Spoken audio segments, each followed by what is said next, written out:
The House will be in order. The prayer will be offered by Chaplain Kibben. Would you pray with me? Guide us, O Lord, for many are the plans of our hearts, the schedules we have carefully laid out on our calendars, the expectations we bring with us into this chamber. The outcomes we desire from the decisions before us are multitude. Many are the plans of our hearts, but it is your purpose that prevails. Remind us then of your sovereignty in all that befalls us in this day. When our schedules are upended, when our expectations are far from met, and when those outcomes we desire escape our ability to influence, remind us that it is always your purpose that prevails. In your grace plan for us, may we find that in all that we intend, you have a grander vision. In all that we anticipate, you offer us so much more. In the results we seek, you have already provided a future beyond our imaginings. Many are the plans of our hearts, but your purpose, O Lord, prevails. In the sure and certain hope of your divine guidance and in the strength of your name we pray. Amen. The chair has examined the journal of the last day's proceedings and announces to the House the approval thereof. Pursuant to Clause 1 of Rule 1, the journal stands approved. The Pledge of Allegiance will be led by the gentlewoman from Alabama, Ms. Sewell. I pledge allegiance to the flag of the United States of America and to the republic for which it stands, one nation, under God, indivisible, with liberty and justice for all. The chair will entertain up to 15 requests for 1-minute speeches on each side of the aisle.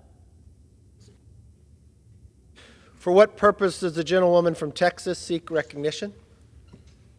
Mr. Speaker, I rise today to recognize Andrea Lynette Rodriguez. I ask unanimous consent. Thank you.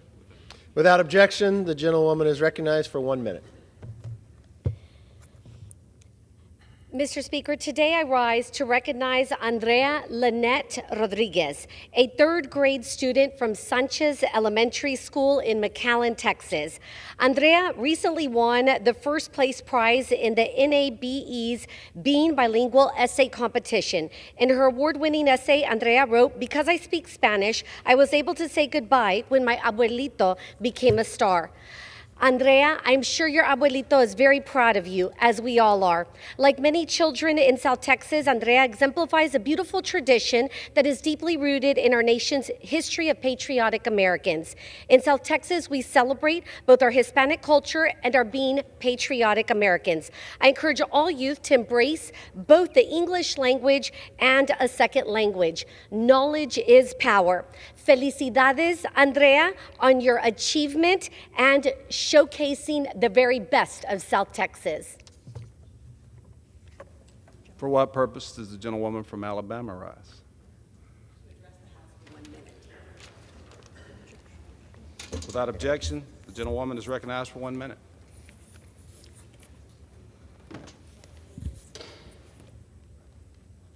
Mr. Speaker, I rise today to recognize my distinguished guests for the 2023 State of the Union, the Curry family of Selma, Alabama. Mr. Thomas Curry is a native of Selma who bravely served our nation for over 30 years in the United States Air Force. Mrs. Ann Curry, his wife, spent over a decade working as a teacher and a counselor at Selma High School. The Currys have been married for over 60 years and are currently in their 90s.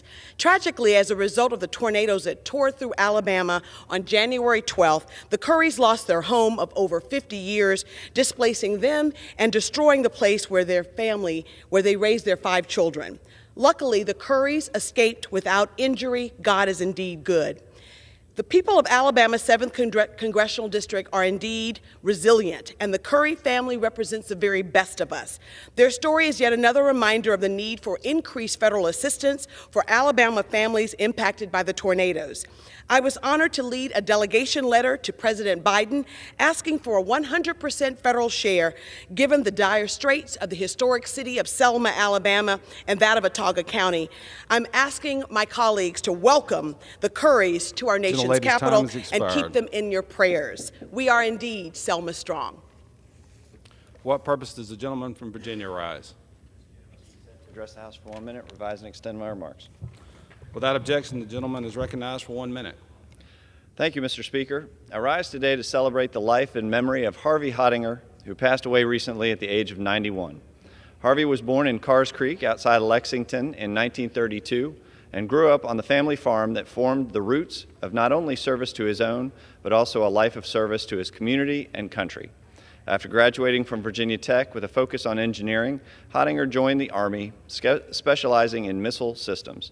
Following his military service, he began teaching algebra to high school students while also opening up a small business. During his career and throughout retirement, Harvey also took pride in his garden, giving his friends and neighbors thousands of pounds of fruit and vegetables, as well as delicious honey, never straying far from the roots of his family farm. He continued his service as he taught Sunday school to the youth of New Monmouth Presbyterian Church for more than 50 years. He also served the Carrs Creek District on the Rockbridge County Board of Supervisors for 4 years. After a well-lived life, Harvey survived by his wife Runell, his children, stepchildren, grandchildren, and great-grandchildren.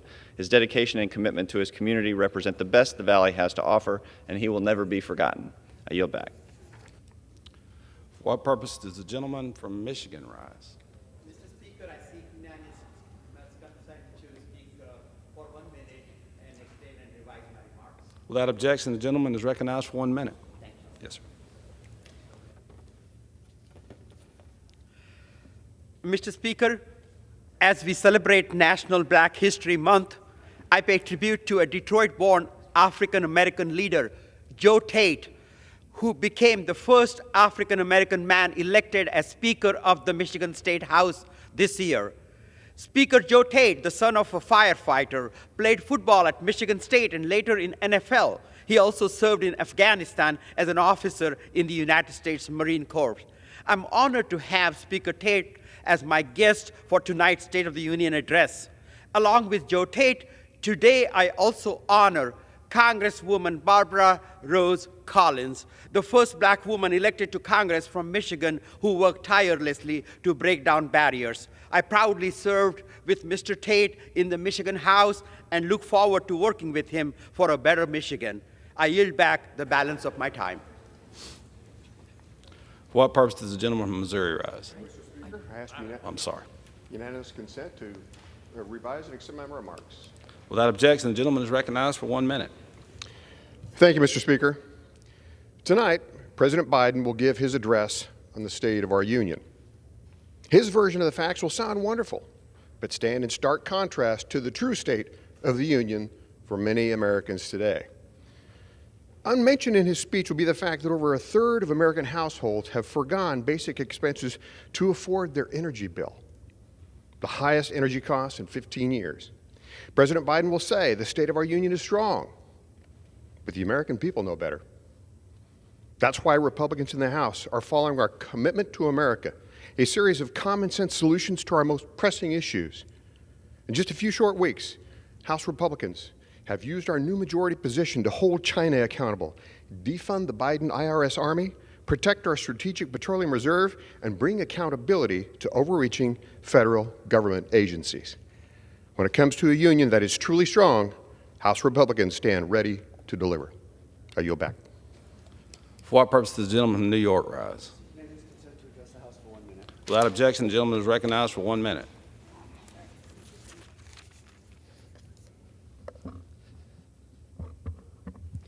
Mr. Speaker, Joe Biden has been president for 25 months. He said he would build an economy for working families in America. The largest infrastructure law in U.S. history, done. The American Rescue Plan, done. The CHIPS and Science Act, done. The Inflation Reduction Act, done. The United States economy added 517,000 jobs last month alone. The unemployment rate is 3.4%, the lowest in 54 years.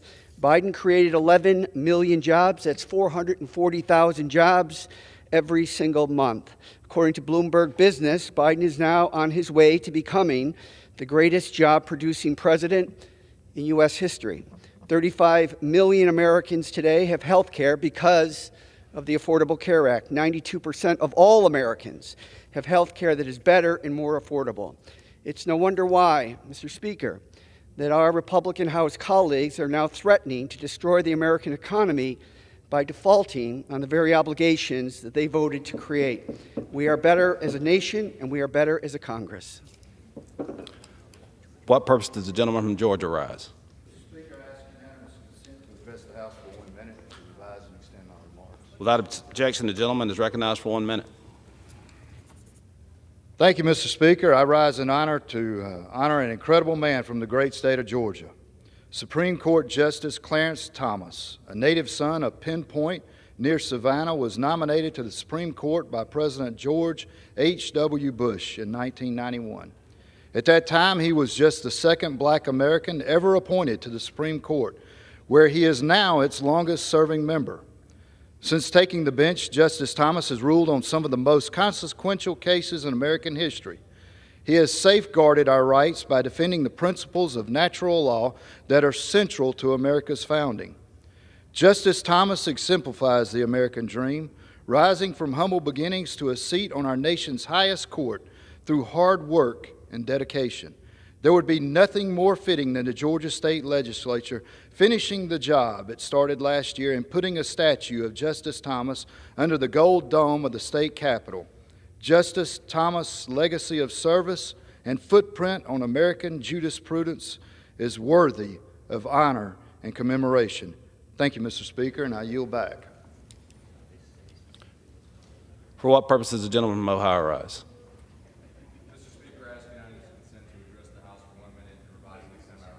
Without objection, the gentleman is recognized for 1 minute. Thank you, Mr. Speaker. I rise today to honor the life and legacy of John Adams, a man who needs no introduction in Cleveland or Progressive Field, thanks to his passion for baseball and his iconic drum. John passed away last week at 71 years of age. John, a 1969 graduate of Parma High, bought a bass drum at a garage sale and first hauled it into an Indians game in 1973. Over the next 46 years, John and his drum would attend more than 3,700 games, including all 3 All-Star games, 11 playoff series, and 3 World Series. He'd missed just 45 games over nearly 5 decades of fandom. John and his drum were the beating heart of Cleveland baseball, and they have rightfully been immortalized with a statue at the field. Thank you, John. Thank you for the memories. May you rest in peace. Thank you. I yield back.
Pursuant to Clause 12A of Rule 1, the Chair declares a House recess for a period of less than 15 minutes.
The House will be in order. Pursuant of Section 5.8 of House Resolution 5, the chair now recognizes the gentleman from Ohio, Mr. Jordan, for the reading of the Constitution.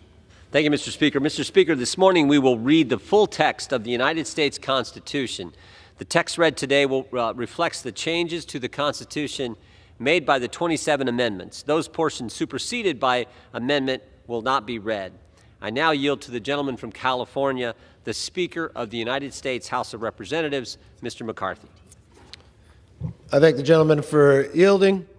I will start. We, the people of the United States, in order to form a more perfect union, establish justice, ensure domestic tranquility, provide for the common defense, promote the general welfare, and secure the blessings of liberty to ourselves and our posterity, do ordain and establish this Constitution of the United States of America. I now yield to the gentleman from the state of California, Mr. Kiley. All legislative powers herein granted shall be vested in a Congress of the United States, which shall consist of a Senate and House of Representatives. The House of Representatives shall be composed of members chosen every second year by the people of the several states, and the electors in each state shall have the qualifications requisite for electors of the most numerous branch of the state legislature. No person shall be a representative who shall not have attained the age of 25 years and been 7 years a citizen of the United States, and who shall not, when elected, be an inhabitant of that state in which he shall be chosen. The actual enumeration shall be made within 3 years after the first meeting of the Congress of the United States, and within every subsequent term of 10 years, in such manner as they shall by law direct. The number of representatives shall not exceed 1 for every 30,000, but each state shall have at least 1 representative.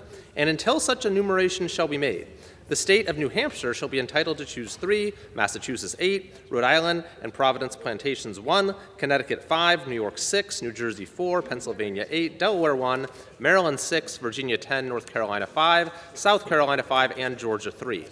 When vacancies happen in the representation from any state, the executive authority thereof shall issue writs of election to fill such vacancies. The House of Representatives shall choose their Speaker and other officers and shall have the sole power of impeachment.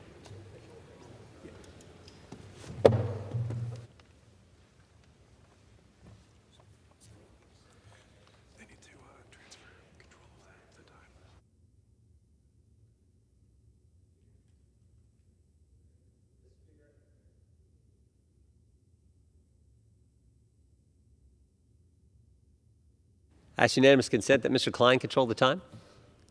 Action. Thank you, Mr. Speaker. I now yield to the gentlelady from Florida, Ms. Lee. The Senate of the United States shall be composed of 2 senators from each state for 6 years, and each senator shall have 1 vote. Immediately after, they shall be assembled in consequence of the first election. They shall be divided as equally as may be into 3 classes.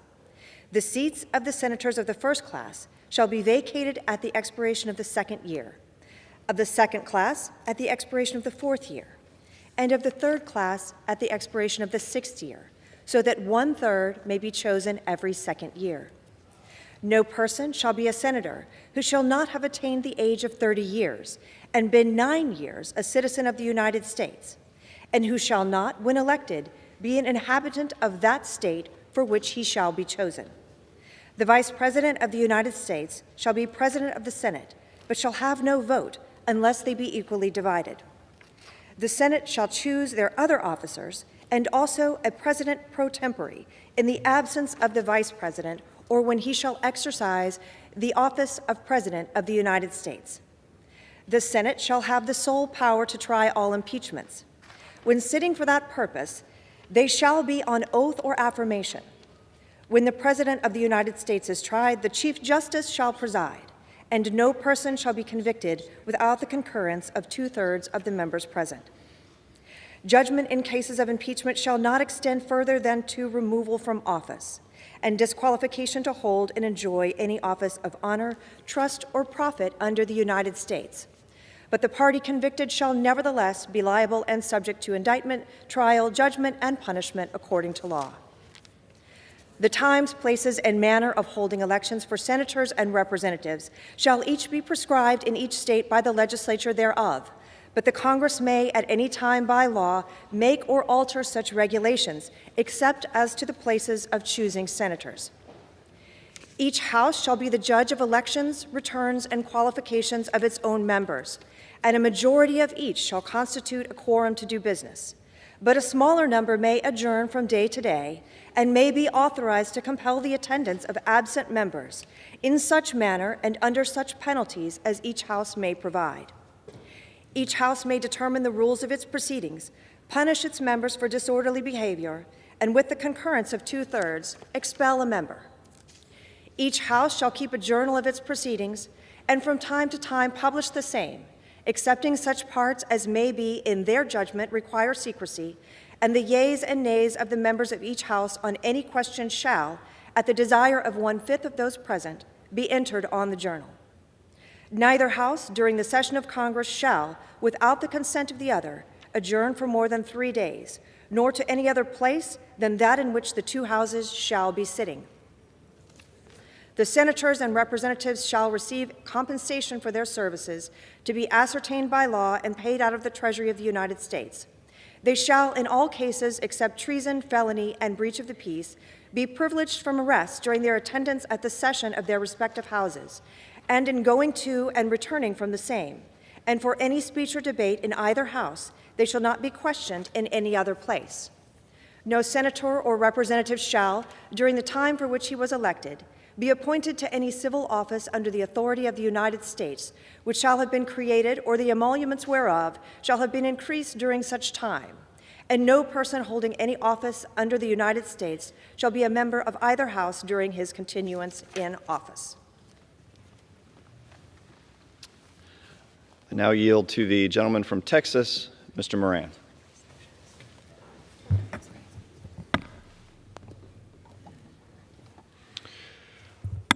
All bills for raising revenue shall originate in the House of Representatives, but the Senate may propose or concur with amendments as on other bills. Every bill which shall have passed the House of Representatives and the Senate shall, before it becomes a law, be presented to the President of the United States. If he approve, he shall sign it, but if not, he shall return it, with his objections to that House in which it shall have originated, who shall enter the objections at large on their journal and proceed to reconsider it. If after reconsideration 2/3 of that House shall agree to pass the bill, it shall be sent together with the objections to the other House, by which it shall likewise be reconsidered. And if approved by 2/3 of that House, it shall become a law. But in all such cases the votes of both Houses shall be determined by yeas and nays, and the names of the persons voting for and against the bill shall be entered on the journal of each House, respectively.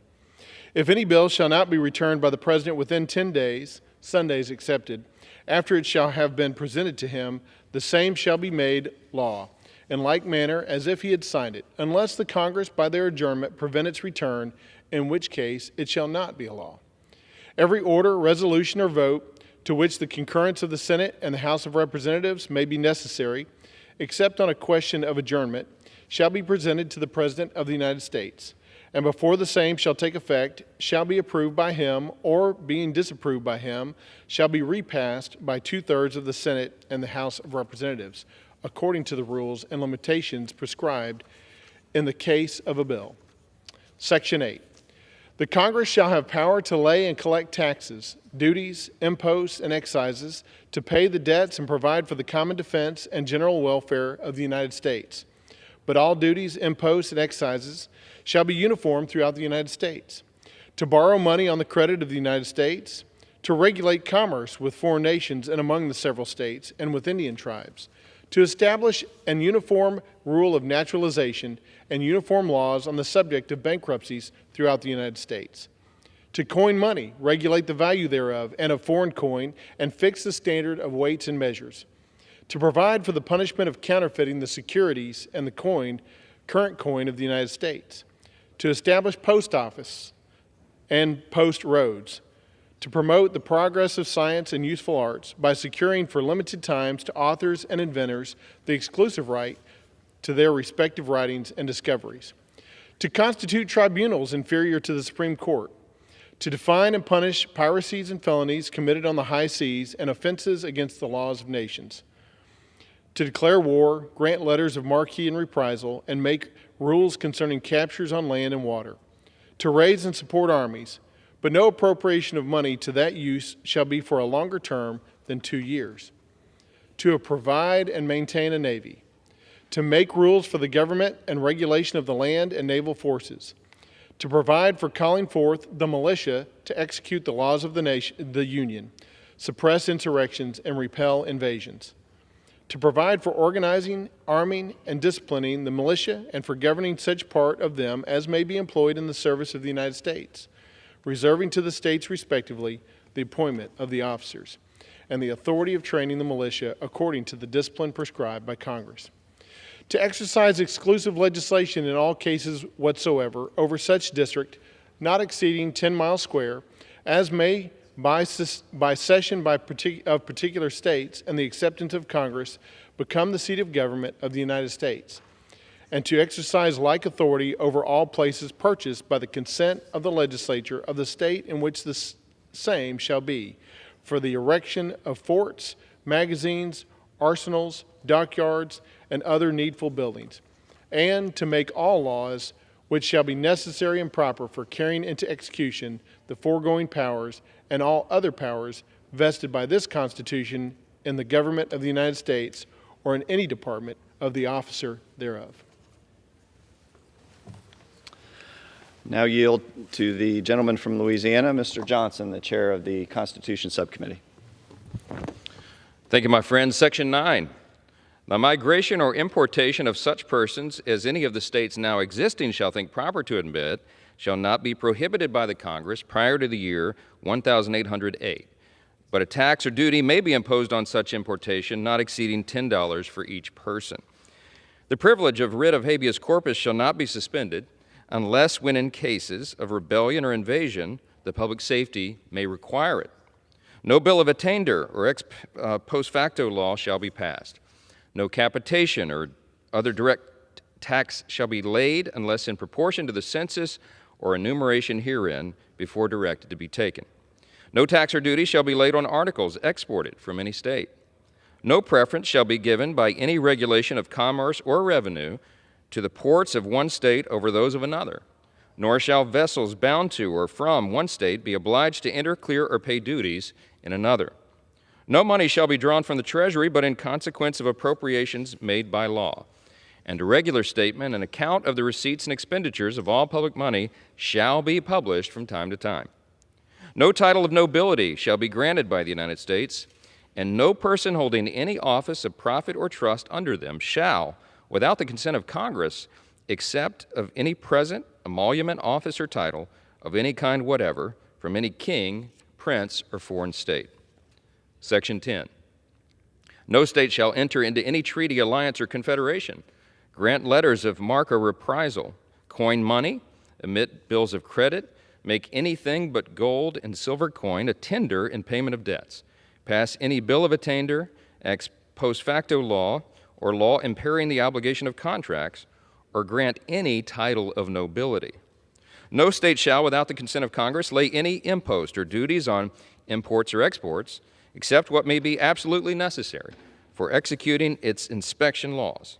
And the net procedure of all duties and imposts laid by any state on imports or exports shall be for the use of the Treasury of the United States, and all such laws shall be subject to the revision and control of the Congress.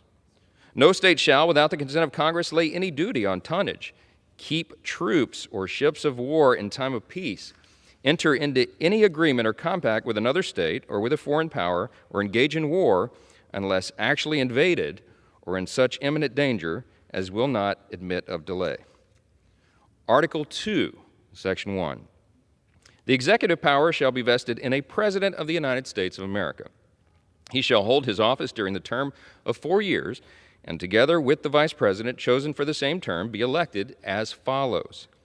Each state shall appoint, in such manner as the legislature thereof may direct, a number of electors, equal to the whole number of senators and representatives to which the state may be entitled in the Congress. But no senator or representative or person holding an office of trust or profit under the United States shall be appointed an elector. The Congress may determine the time of choosing the electors and the day on which they shall give their votes, which day shall be the same throughout the United States. No person except a natural-born citizen or a citizen of the United States at the time of the adoption of this Constitution shall be eligible to the office of President. Neither shall any person be eligible to that office who shall not have attained the age of 35 years and been 14 years a resident within the United States. The President shall, at stated times, receive for his services a compensation which shall neither be increased nor diminished during the period for which he shall have been elected, and he shall not receive within that period any other emolument from the United States or any of them. Before he enter on the execution of his office, he shall take the following oath or affirmation. I do solemnly swear or affirm that I will faithfully execute the office of the President of the United States and will, to the best of my ability, preserve, protect, and defend the Constitution of the United States. I now yield to the gentleman from South Carolina, Mr. Fry.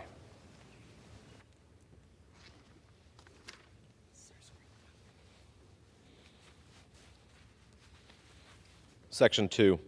The President shall be Commander-in-Chief of the Army and Navy of the United States and of the militia of several states when called into the actual service of the United States. He may require the opinion in writing of the principal officer in each of the executive departments upon any subject relating to the duties of their respective offices, and he shall have the power to grant reprieves and pardons for offenses against the United States, except in cases of impeachment. He shall have power, by and with the advice and consent of the Senate, to make treaties, provided 2/3 of the senators present concur, and he shall nominate, and by and with the advice and consent of the Senate, shall appoint ambassadors, other public ministers and consuls, judges of the Supreme Court, and all other officers of the United States, whose appointments are not herein otherwise provided for, and which shall be established by law. But the Congress may, by law, vest the appointment of such inferior officers as they think proper, in the President alone, in the courts of law, or in the heads of departments. The President shall have power to fill up all vacancies that may happen during the recess of the Senate by granting commissions which shall expire at the end of their next session. Section 3. He shall from time to time give to the Congress information of the state of the Union and recommend to their consideration such measures as he shall judge necessary and expedient.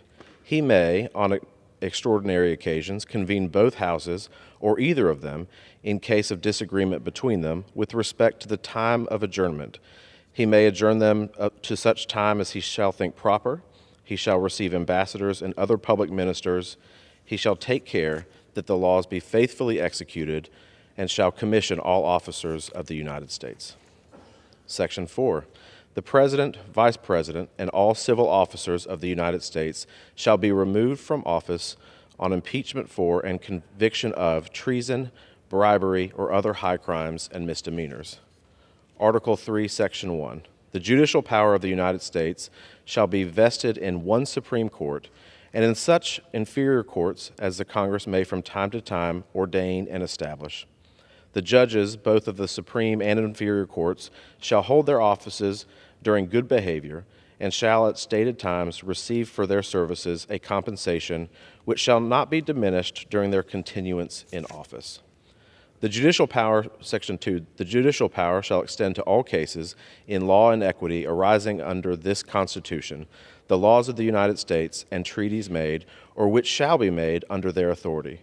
To all cases affecting ambassadors, other public ministers and consuls, to all cases of admiralty and maritime jurisdiction, to controversies to which the United States shall be a party, to controversies between two or more states, between a state and citizens of another state, between citizens of different states, between citizens of the same state claiming lands under grants of different states, and between a state or citizens thereof and foreign states, citizens or subjects. In all cases affecting ambassadors, other public ministers and consuls, and those in which a state shall be a party, the Supreme Court shall have original jurisdiction, In all other cases before mentioned, the Supreme Court shall have appellate jurisdiction both as to law and fact, with such exceptions and under such regulations as the Congress shall make.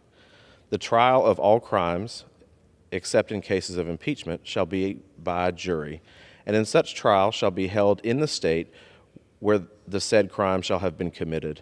But when not committed within the state, the trial shall be at such place or places as the Congress may, by law, have directed. Section 3. Treason against the United States shall consist only in levying war against them or in adhering to their enemies, giving them aid and comfort. No person shall be convicted of treason unless on their testimony of 2 witnesses to the same overt act or on confession in open court. The Congress shall have power to declare the punishment of treason, but no attainder of treason shall work corruption of blood or forfeiture except during the life of the person attainted. I now yield to the gentlelady from Florida, Ms. Lee. Article 4, Section 1. Full faith and credit shall be given in each state to the public acts, records, and judicial proceedings of every other state. And the Congress may, by general laws, prescribe the manner in which such acts, records, and proceedings shall be proved, and the effect thereof. Section 2. The citizens of each state shall be entitled to all privileges and immunities of citizens in the several states. A person charged in any state with treason, felony, or other crime, who shall flee from justice and be found in another state, shall, on demand of the executive authority of the state from which he fled, be delivered up to be removed to the state having jurisdiction of the crime. Section 3. New states may be admitted by the Congress into this union, but no new state shall be formed or erected within the jurisdiction of any other state, nor any state be formed by the junction of 2 or more states or parts of states without the consent of the legislatures of the states concerned, as well as of the Congress. The Congress shall have power to dispose of and make all needful rules and regulations respecting the territory or other property belonging to the United States, and nothing in this Constitution shall be so construed as to prejudice any claims of the United States or of any particular state. Section 4. The United States shall guarantee to every state in this union a republican form of government, and shall protect each of them against invasion, and on application of the legislature or of the executive when the legislature cannot be convened, against domestic violence. Article 5. The Congress, whenever 2/3 of both houses shall deem it necessary, shall propose amendments to this Constitution, or, on the application of the legislatures of 2/3 of the several states, shall call a convention for proposing amendments, which, in either case, shall be valid to all intents and purposes as part of this Constitution, when ratified by the legislatures of 3/4 of the several states, or by conventions in 3/4 thereof, as the one or the other mode of ratification may be proposed by the Congress, provided that no amendment which may be made prior to the year of 1808 shall in any manner affect the first and fourth clauses in the 9th section of the first article, and that no state, without its consent, shall be deprived of its equal suffrage in the Senate. Article 6. All debts contracted and engagement entered into before the adoption of this Constitution shall be as valid against the United States under this Constitution as under the Confederation. This Constitution and the laws of the United States which shall be made in pursuance thereof, and all treaties made or which shall be made under the authority of the United States, shall be the supreme law of the land, and the judges in every state shall be bound thereby, anything in the Constitution or laws of any state to the contrary notwithstanding. The senators and representatives before mentioned, and the members of the several state legislatures, and all executive and judicial officers, both of the United States and of the several states, shall be bound by oath or affirmation to support this Constitution, but no religious test shall ever be required as a qualification to any office or public trust under the United States. I now yield to the gentlelady from Wyoming, Ms. Hageman. Thank you. Article 7. The ratification of the Convention of 9 states shall be sufficient for the establishment of this Constitution between the states so ratifying the same. First Amendment. Congress shall make no law respecting an establishment of religion or prohibiting the free exercise thereof, or abridging the freedom of speech or of the press or the right of the people peaceably to assemble and to petition the government for redress of grievances. Second Amendment. A well-regulated militia being necessary to the security of a free state, the right of the people to keep and bear arms shall not be infringed. Third Amendment. No soldier shall, in time of peace, be quartered in any house without the consent of the owner, nor in time of war, but in a manner to be proscribed by law. Fourth Amendment. The right of the people to be secure in their persons, houses, papers, and effects against unreasonable searches and seizures shall not be violated, and no warrants shall issue but upon probable cause, supported by oath or affirmation, and particularly describing the place to be searched and the person or things to be seized. Fifth Amendment.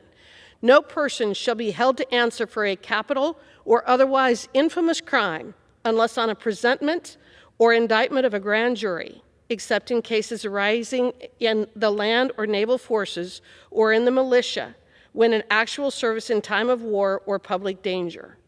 Nor shall any person be subject for the same offense to be twice put in jeopardy of life or limb, nor shall be compelled in any criminal case to be a witness against himself, nor be deprived of life, liberty, or property without due process of law. Nor shall private property be taken for public use without just compensation. Sixth Amendment. In all criminal prosecutions, the accused shall enjoy the right to a speedy and public trial by an impartial jury of the state and district wherein the crime shall have been committed, which district shall have been previously ascertained by law, and to be informed of the nature of the cause of the accusation, to be confronted with the witnesses against him, to have compulsory process for obtaining witnesses in his favor, and to have the assistance of counsel for his defense. Seventh Amendment. In suits at common law, where the value in controversy shall exceed $20, the right of a trial by jury shall be preserved, and no fact tried by a jury shall be otherwise re-examined in any court of the United States than according to the rules of the common law. Eighth Amendment. Excessive bail shall not be required, nor excessive fines imposed, nor cruel and unusual punishments inflicted. Ninth Amendment. The enumeration in the Constitution of certain rights shall not be construed to deny or disparage others retained by the people. 10th Amendment.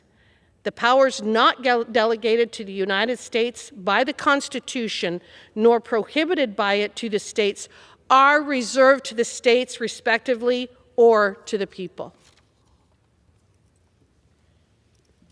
Now yield to the gentleman from Texas, Mr. Moran.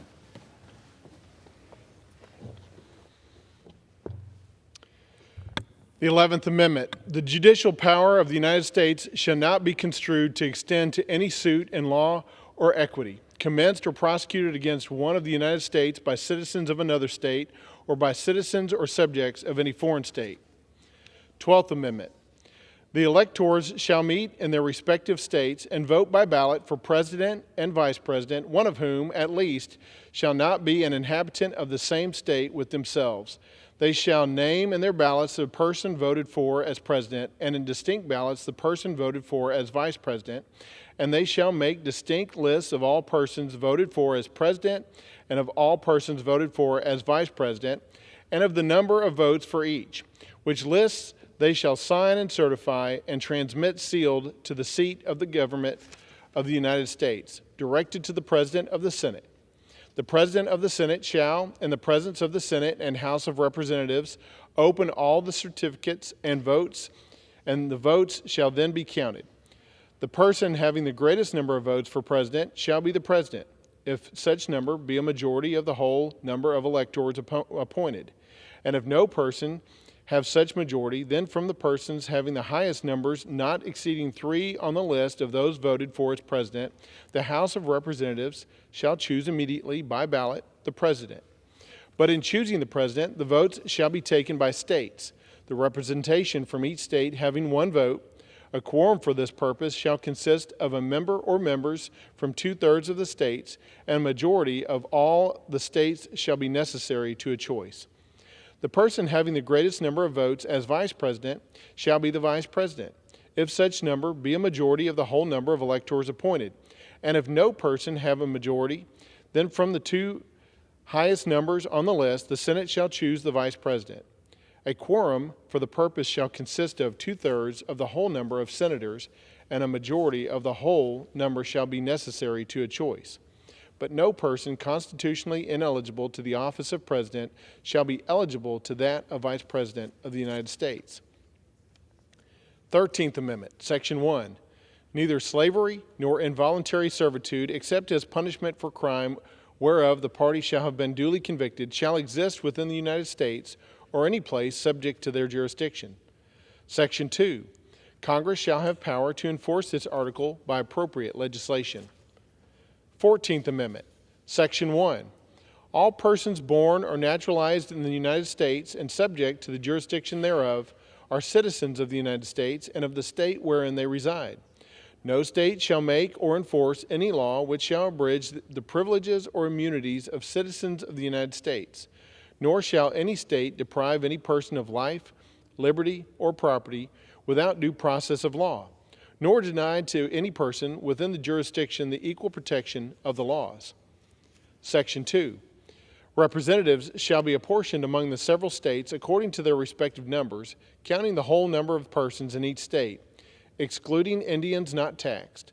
But when the right to vote at any election for the choice of electors for President and Vice President of the United States, representatives in Congress, the executive and judicial officers of the state, or the members of the legislature thereof, is denied to any of the male inhabitants of such state, or in any way abridged, except for participation in rebellion or other crime, the basis of representation therein shall be reduced in the proportion which the number of such male citizens shall bear to the whole number of male citizens 21 years of age in such state. Section 3. No person shall be a senator or representative in Congress or elector of president and vice president, or hold any office, civil or military, under the United States or under any state, who having previously taken an oath as a member of Congress, or as an officer of the United States, or as a member of any state legislature, or as an executive or judicial officer of any state, to support the Constitution of the United States, shall have engaged in insurrection or rebellion against the same, or given aid or comfort to the enemies thereof. But Congress may by a vote of 2/3 of each house, remove such disability. Section 4. The validity of the public debt of the United States, authorized by law, including debts incurred for payment of pensions and bounties for services in suppressing insurrection or rebellion, shall not be questioned. But neither the United States nor any state shall assume or pay any debt or obligation incurred in aid of insurrection or rebellion against the United States, or any claim for the loss of emancipation of any slave. But all such debts, obligations, and claims shall be held illegal and void. Section 5. The Congress shall have the power to enforce by appropriate legislation the provisions of this article. 15th Amendment, Section 1. The rights of citizens of the United States to vote shall not be denied or abridged by the United States or by any state on account of race, color, or previous condition of servitude. Section 2. The Congress shall have the power to enforce this article by appropriate legislation. 16th Amendment. The Congress shall have power to lay and collect taxes on incomes from whatever source derived without apportionment among the several states and without regard to any census or enumeration. 17th Amendment. The Senate of the United States shall be composed of 2 senators from each state, elected by the people thereof for 6 years, and each senator shall have 1 vote. The electors in each state shall have the qualifications requisite for electors of the most numerous branch of the state legislatures. When vacancies happen in the representation of any state in the Senate, the executive authority of such state shall issue writs of election to fill such vacancies, provided that the legislature of any state may empower the executive thereof to make temporary appointments until the people fill the vacancies by election as the legislature may direct. This amendment shall not be so construed as to affect the election or term of any senator chosen before it becomes valid as part of the Constitution. 19th Amendment. The right of citizens of the United States to vote shall not be denied or abridged by the United States or by any state on account of sex. Congress shall have power to enforce this article by appropriate legislation. 20th Amendment, Section 1. The terms of the President and Vice President shall end at noon on the 20th day of January, and the terms of Senators and Representatives at noon on the 3rd day of January of the years in which such terms would have ended if this article had not been ratified, and the terms of their successors shall then begin. Section 2. The Congress shall assemble at least once in every year, and such meetings shall begin at noon on the 3rd day of January, unless they shall by law appoint a different day. Section 3. If at the time fixed for the beginning of the term of the President-elect shall have died, the Vice President-elect shall become President.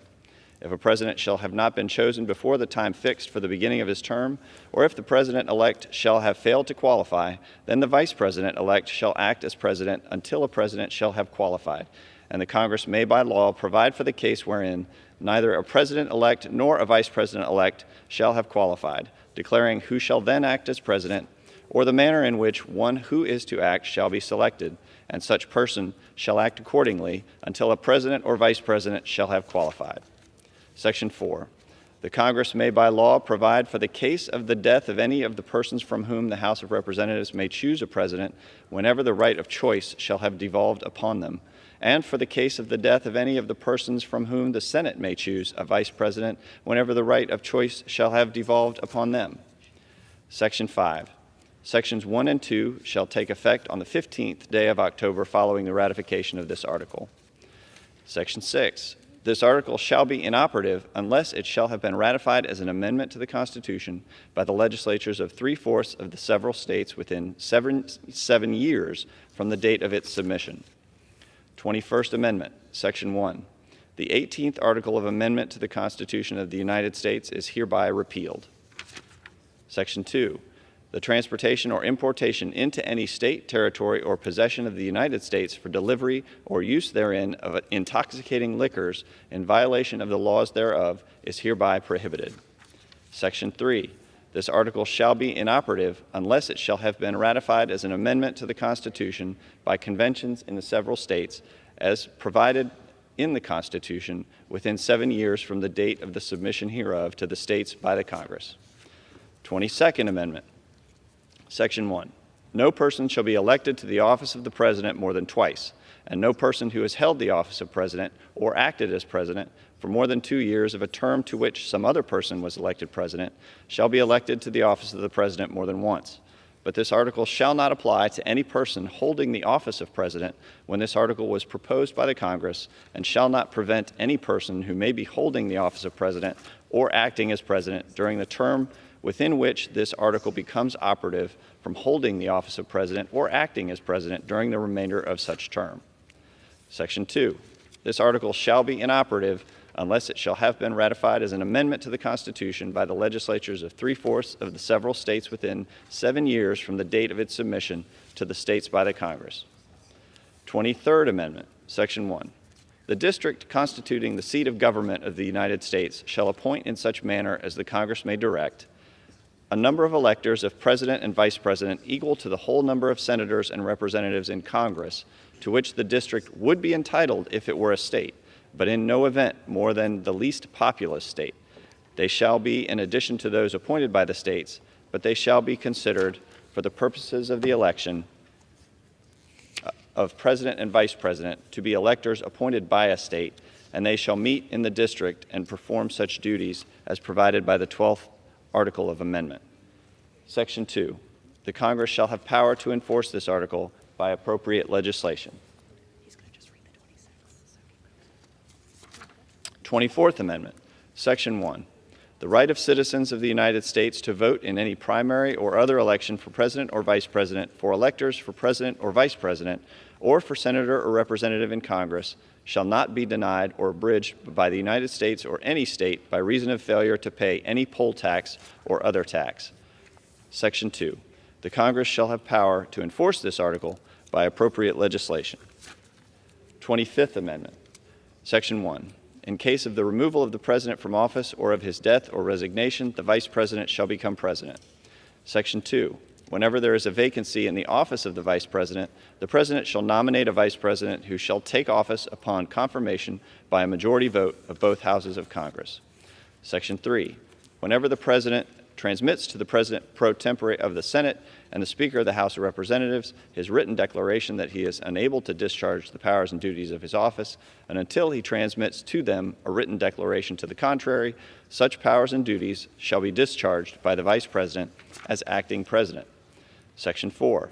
Whenever the Vice President and a majority of either the principal officers of the executive departments or of such other body as Congress may by law provide transmit to the President pro tempore of the Senate and the Speaker of the House of Representatives their written declaration that the President is unable to discharge the powers and duties of his office, the Vice President shall immediately assume the powers and duties of the office as acting President.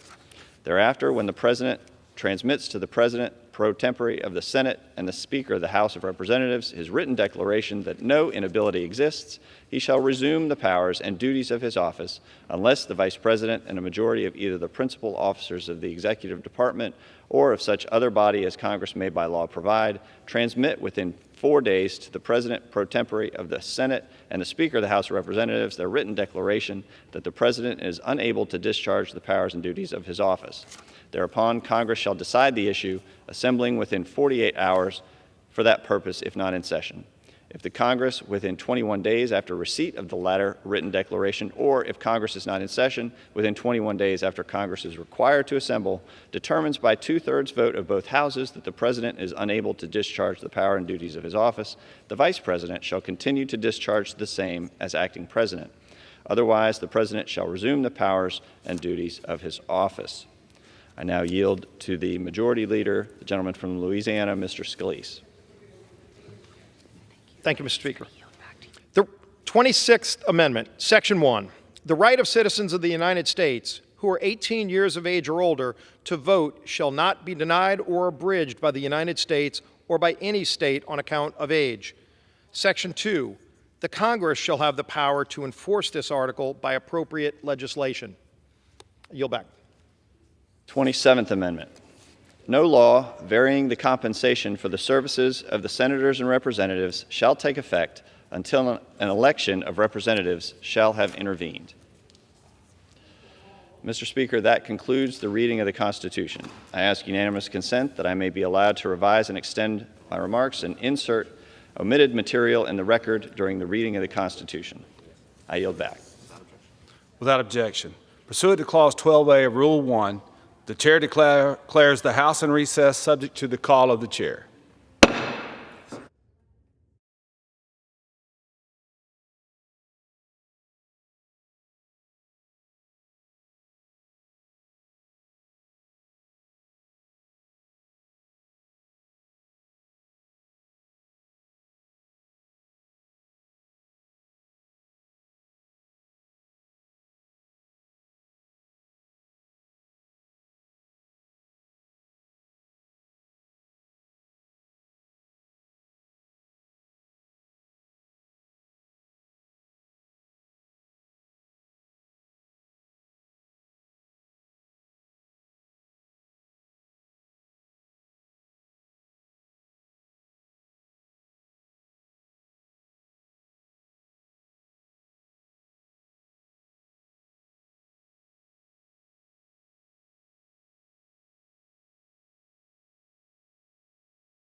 House will be in order.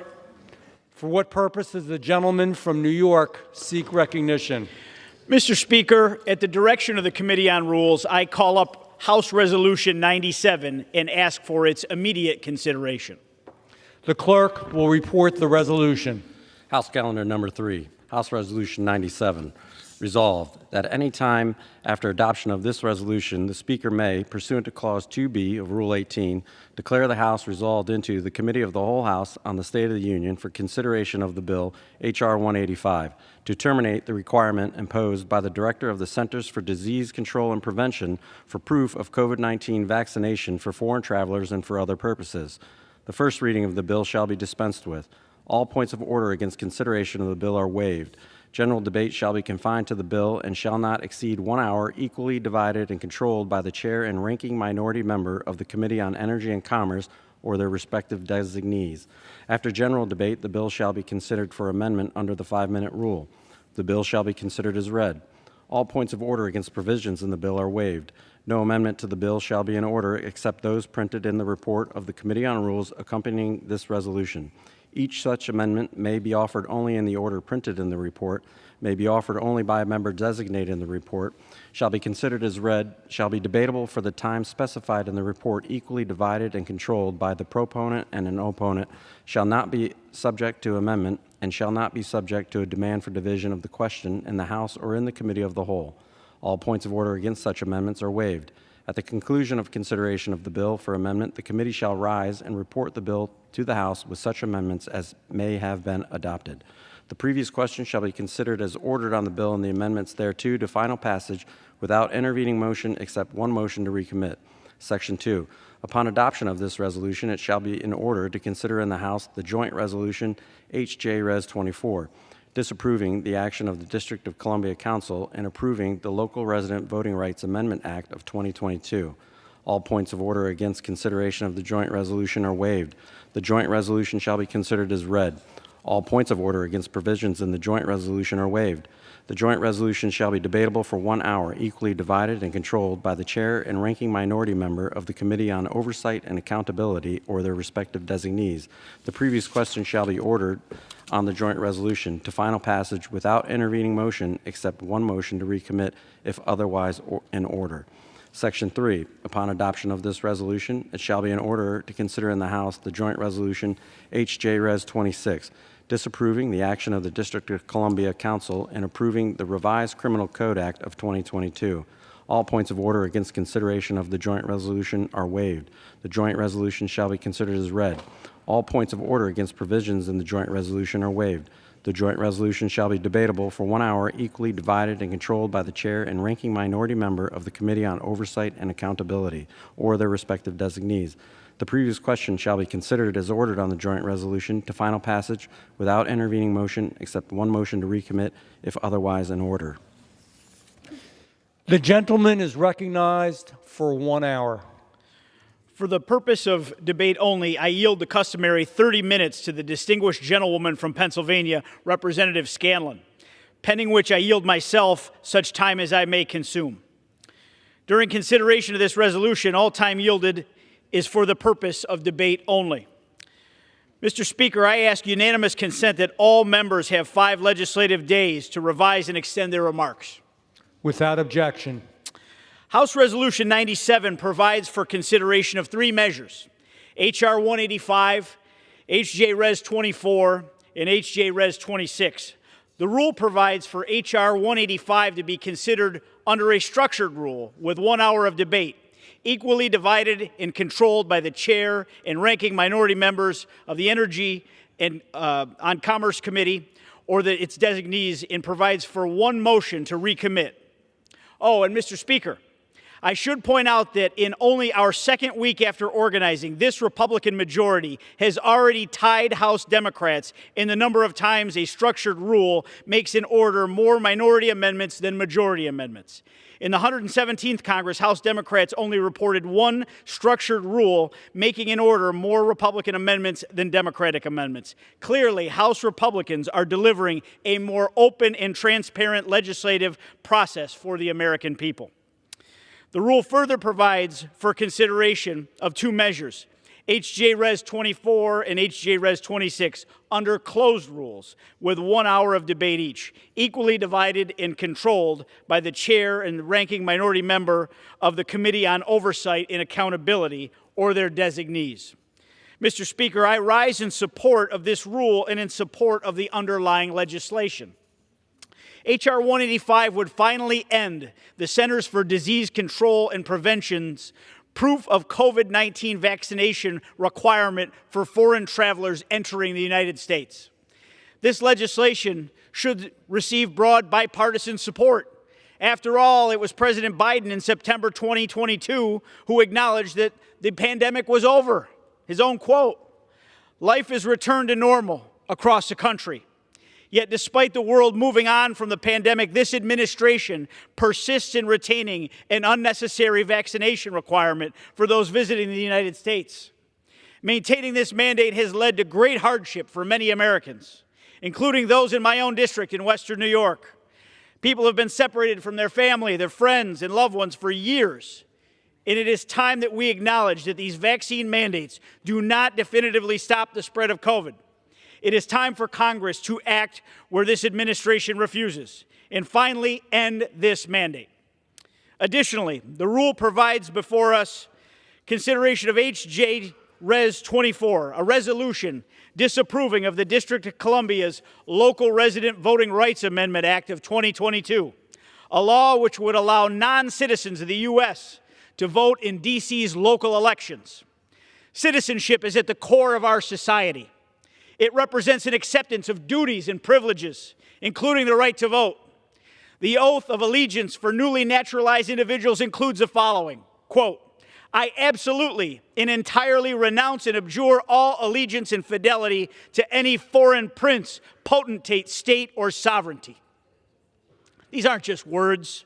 This is a pledge of loyalty to this country and an assumption of responsibilities as a citizen.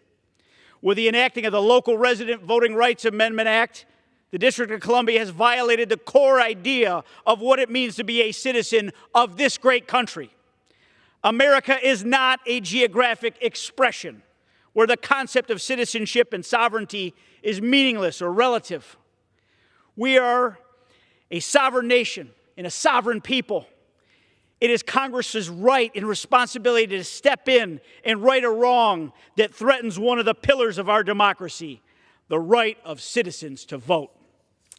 And finally, this rule provides before us the consideration of HJ Res 26, disapproving of the District of Columbia's revised Criminal Code Act of 2022.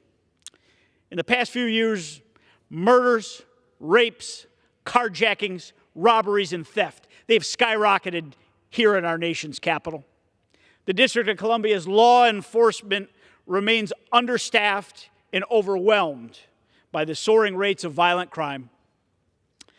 Residents have routinely registered this concern as a recent poll showed 75% of D.C. residents sought more police officers and safer streets. Yet the D.C. City Council, in their infinite wisdom, chose not to heed the concerns of D.C. residents or its many visitors, and instead approved the revised Criminal Code Act of 2022, a bill patterned after the disastrous policies already implemented in Democratic-led cities across this country. The revised Criminal Code Act of 2022 will drastically reduce sentences for violent offenders and make it easier than ever before for those offenders to obtain early release. To be clear, when I say violent offenders, I'm referring to those convicted of murder, rape, and other seriously horrific crimes. Additionally, D.C.'s revised criminal code provides a right to a jury trial for a slew of misdemeanors, forcing the court system, already strained, to take on a new workload. And not only does this deprive Americans of their right to a speedy trial, it will also deny victims resolution and closure against perpetrators of serious offenses as they face an overwhelmed and understaffed justice system. Democratic leadership in most major cities across this country, they're trading the safety of Americans for the lawlessness of their pie-in-the-sky policies that in reality let violent offenders go, reduce sentences, avoid prosecution, and deny victims justice. Just downstate from my own district, New York City has seen its crime rate skyrocket by 22% since this time last year alone. Arrests linked to shootings and homicides jumped 12% in just 1 year. In Chicago, Illinois, the homicide rate is up a whopping 34% from 2019.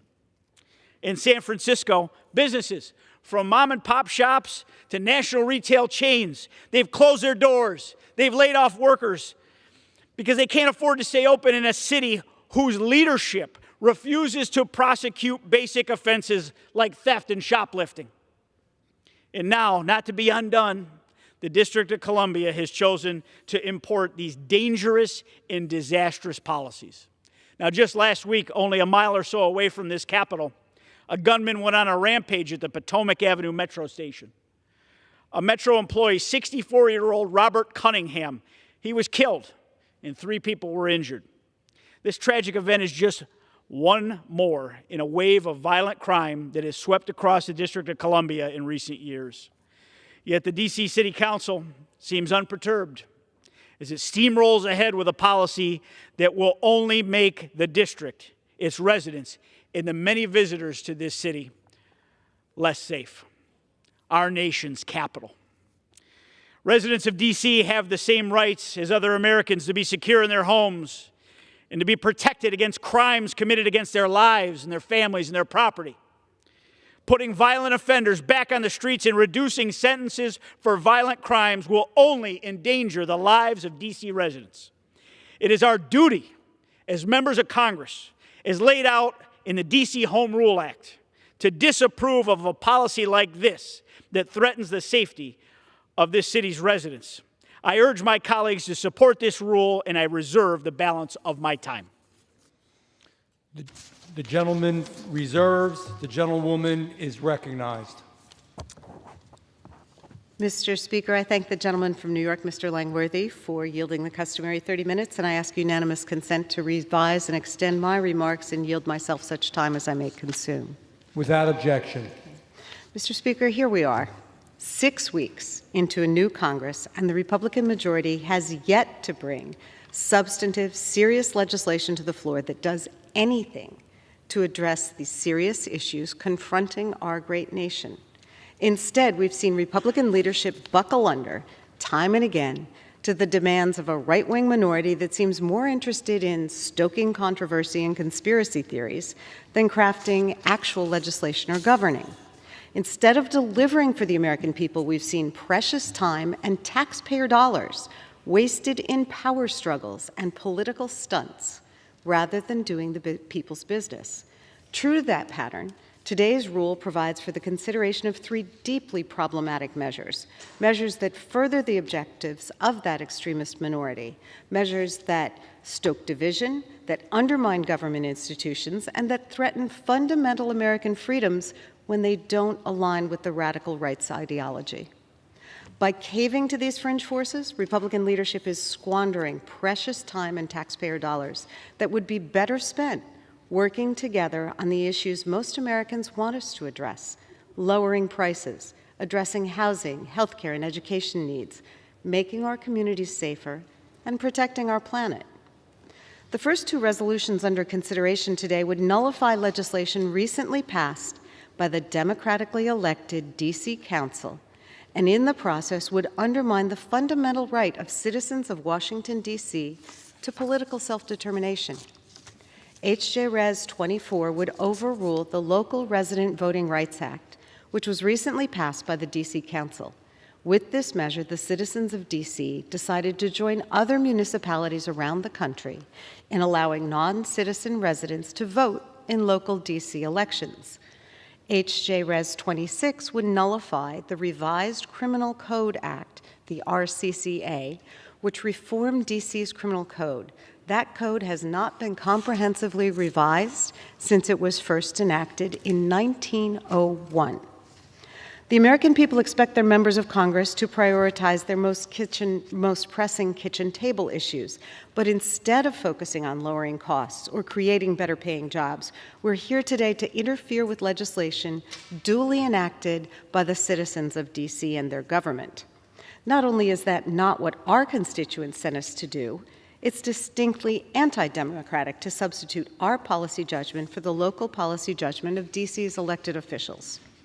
The nearly 700,000 residents of the District of Columbia, a majority of whom are black and brown, are worthy and capable of self-government. Instead of seeking to undo the work of that democratically elected body, we should be holding hearings and considering whether it is finally time to address the issue of DC statehood. And as my colleague Mr. Raskin said in the Rules Committee yesterday, if my Republican colleagues insist on acting as a colonial overseer of the District of Columbia, the least they can do is hear from the people of DC. Those promoting these resolutions should have called a hearing or at least attempted to engage the DC Council and community leaders in some way. If my colleagues think they have the best interests of the people of DC at heart, let's hear from the DC residents. I believe they've made it quite clear they don't appreciate being made a pawn in national political battles. We owe it to the people of DC to enact statehood, not this radical attempt to interfere with the district's democratic process.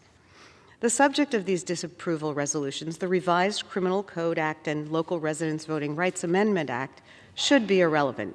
But just so we're clear, let's look at the legislative history of those two acts that our colleagues across the aisle want to overturn. Under the DC Home Rule Act, which is a federal statute, the democratically elected 13-member DC Council is required to enact a new law twice, with at least 13 days intervening between each vote, in order to pass legislation. Legislation passed by the Council and affirmed by the mayor or with a veto override is then transmitted to Congress for a review period. The legislation takes effect at the expiration of the review period unless Congress intervenes by passing a resolution of disapproval. Congress has only overturned duly elected DC laws 3 times before the misguided efforts that we're forced to consider today. Now, the DC Council passed the Revised Criminal Code Act by votes of 12-0 and 13-0, and while the mayor vetoed it, the council voted to override that veto by a vote of 12-1. The Criminal Code Act is the culmination of a 5-year process to revise and update DC's criminal code, which, as mentioned previously, has not happened since it was first created over a century ago. Everyone in the DC legal system, from prosecutors to judges to defense attorneys to scholars, agrees that this revision is long overdue. Our colleagues across the aisle object to the revised criminal code that's been crafted with so much care to meet local conditions because they don't like some sentencing provisions that seek to match up the law with current standards. They posit that harsher penalties would be a greater deterrent to the criminal conduct that they want to target, when in fact the data shows that harsher penalties in some of the states that they represent does not in fact deter that conduct. So think about this. Republican politicians from Georgia and Kentucky and Texas who haven't bothered to take the time to hold a hearing or study this issue have decided to parachute in and dictate to the 700,000 residents of DC that they know better than those residents and their elected representatives how to run their city. Can you imagine how those politicians would react if the DC City Council tried to tell them how to run the jails in Athens, Georgia, Lexington, Kentucky, or Buffalo, New York? And what is particularly infuriating is that our Republican colleagues claim that they want to block the DC law because they want to be tougher on crime. But once again, this is empty rhetoric. Overturning the DC criminal code will do nothing to increase public safety in DC or anywhere else. As I mentioned at the outset, we're 16 weeks into the new Congress, and the Republican majority has not brought forward any legislation to address crime in America. They won't consider legislation to block the flood of unregulated guns into American communities. They won't ban the weapons of war that take innocent lives in horrifying and predictably regular mass shootings, and they haven't taken any action to address the societal issues that produce violence. The second resolution under consideration would vacate the Local Resident Voting Rights Amendment Act, which the DC Council passed by votes of 12-1 and 12-0 after holding hearings and soliciting public comment. This act would allow otherwise qualified DC residents who are not U.S. citizens to vote in local DC elections. Qualified non-citizen residents could vote in races for mayor, council, attorney general, neighborhood commissioners, school district, and local referenda. Of course, this does not apply to federal elections. Our colleagues are trying to paint this legislation as some radical new idea, but there is nothing in the U.S. Constitution, which I understand was read here on the floor today, so we could check, that prohibits non-citizens from voting in local, state, or federal elections. In fact, there's a long history in the U.S. of non-citizens being allowed to vote in those elections, and they've done so since at least 1704 in what would later become the U.S. At various points, 40 states have permitted non-citizens to vote. Congress only first prohibited non-citizens from voting in federal elections in 1996. And currently, there are at least 15 municipalities that permit non-citizens to vote in local elections. They do so in recognition of the fact that non-citizens who are allowed to vote under such local laws pay a variety of state, local, and federal taxes, and they have an inherent interest in helping to shape policies in the communities where they live. I strongly encourage all of my colleagues to oppose these profoundly undemocratic and paternalistic resolutions. Now, today's rule also provides for consideration of H.R. 185, which would terminate the CDC requirement for proof of COVID-19 vaccination for foreign travelers to enter the U.S. The CDC order was put in place to open the world back up and allow vaccinated foreign travelers to visit the U.S. while keeping our communities safe. Revising or revoking the COVID-19 public health guidance should be at the behest of public health experts with understanding and knowledge of global case trends, up-to-date data, and real-time safety information about emerging infections and COVID-19 epidemiology, not partisan politicians looking to settle political scores or curry favor with the disgraced former president and his base. This bill would upend our current COVID-19 travel protocol and, worse, tie the hands of our public health experts by prohibiting any future order to require COVID-19 vaccinations as a condition of entering the United States. As I said last week, when the majority brought several bills to the floor attacking COVID-19 emergency declarations and vaccines, we shouldn't jeopardize our progress in fighting COVID with political stunts. This is just the latest bill inspired by anti-vax conspiracy theories that has been rushed to the floor, uninformed by any hearings or any scientific evidence. It's dangerous to repeatedly mislead the public about the efficacy of these vaccines that are proven to save lives. This bill increases the risk of spreading new variants, just as hospitals and public health infrastructure are trying to rebuild. Once again, an extremist fringe is putting politics over science and undermining public health experts at the expense of the American people, and Republican leadership is letting them get away with it. We need Republican leaders to embrace science and promote the public good, instead of undermining them to score political points. I'm disappointed that my colleagues continue to waste this body's time and taxpayer dollars on frivolous bills and resolutions. Mr. Speaker, the resolution and bill we're considering today does not address the issues we were elected to address for the American people. We've now been in this Congress for over a month and have yet to take up any serious legislation. I hope my colleagues can work in a bipartisan manner to address the problems our constituents sent us here to solve. I urge my colleagues to vote no on this rule, and I reserve the balance of my time. The gentlewoman reserves. The gentleman is recognized. Mr. Speaker, as we talk about following the science, I have to ask the question. France, Germany, Italy, Great Britain, they don't have a vaccine mandate for their visitors. Are they following the science? Are they in great peril? And back to a matter of public safety. I think it's very important to point out that in letters to the leadership of this great body, the National Fraternal Order of Police, a union representing the men and women of the D.C. Metropolitan Police Department, they're proudly standing against the wrong-headed policies of the District of Columbia that overrode their Democratic mayor's veto on this very legislation, as well as the D.C. Police Union itself in a letter to Speaker McCarthy doing the same. Are they wrong? I don't think so. At this time, Mr. Speaker, I yield 3 minutes to the gentlewoman from Minnesota, my fellow Rules Committee member, Michelle Fischbach. Thank you very much. And I The think that gentlewoman is recognized. I thank the gentleman for yielding to me and my fellow. He is new to the Rules Committee, and we have really enjoyed having him there so far. So, Mr. Speaker, I rise in support of this resolution providing for consideration of three important bills. H.J. Res. 24 and 26 would repeal two recent actions by the D.C. City Council that would have drastic negative consequences nationwide. The first would give illegal immigrants the right to vote in local elections. By pursuing this effort, D.C. leftists would dilute every lawful vote, which would have profound implications on all of our elections. The second would further promote the left's soft on crime agenda.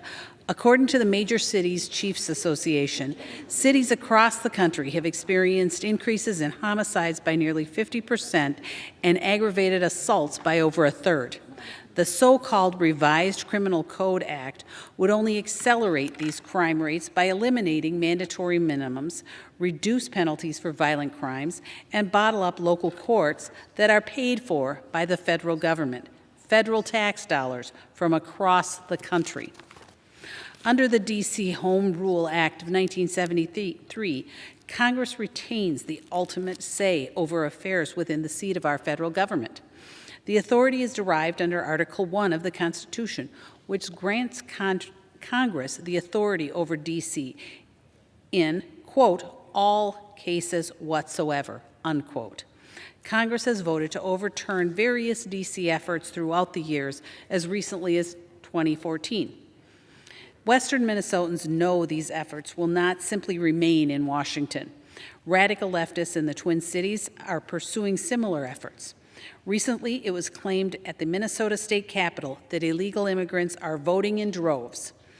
The Western Minnesotans know that Twin Cities liberals will not be outdone by D.C. in promoting soft on crime policies. My constituents know that if we do not take a stand, these radical ideas will continue to spread across the country. And finally, I appreciate that Representative Massey's legislation to repeal the vaccine mandate for air travel is also included in this rule. Although we still face issues at the land ports of entry in my district and across the northern border, it is my sincere hope that we also repeal a similar restriction on travel between the U.S. and Canada at land ports of entry in the coming weeks. And with that, Mr. Speaker, I yield back. Thank you. The gentleman reserves. The gentlewoman is recognized. Thank you. Mr. Speaker, I would ask unanimous consent to insert into the record a letter from the Sentencing Project advocacy group, which is signed by over a dozen civil rights organizations opposing the Republican efforts to obstruct the enactment of the District of Columbia's Revised Criminal Code Act. And it states, and I quote, Washingtonians know best how to address criminal justice policies in their community and deserve the right to determine their own laws.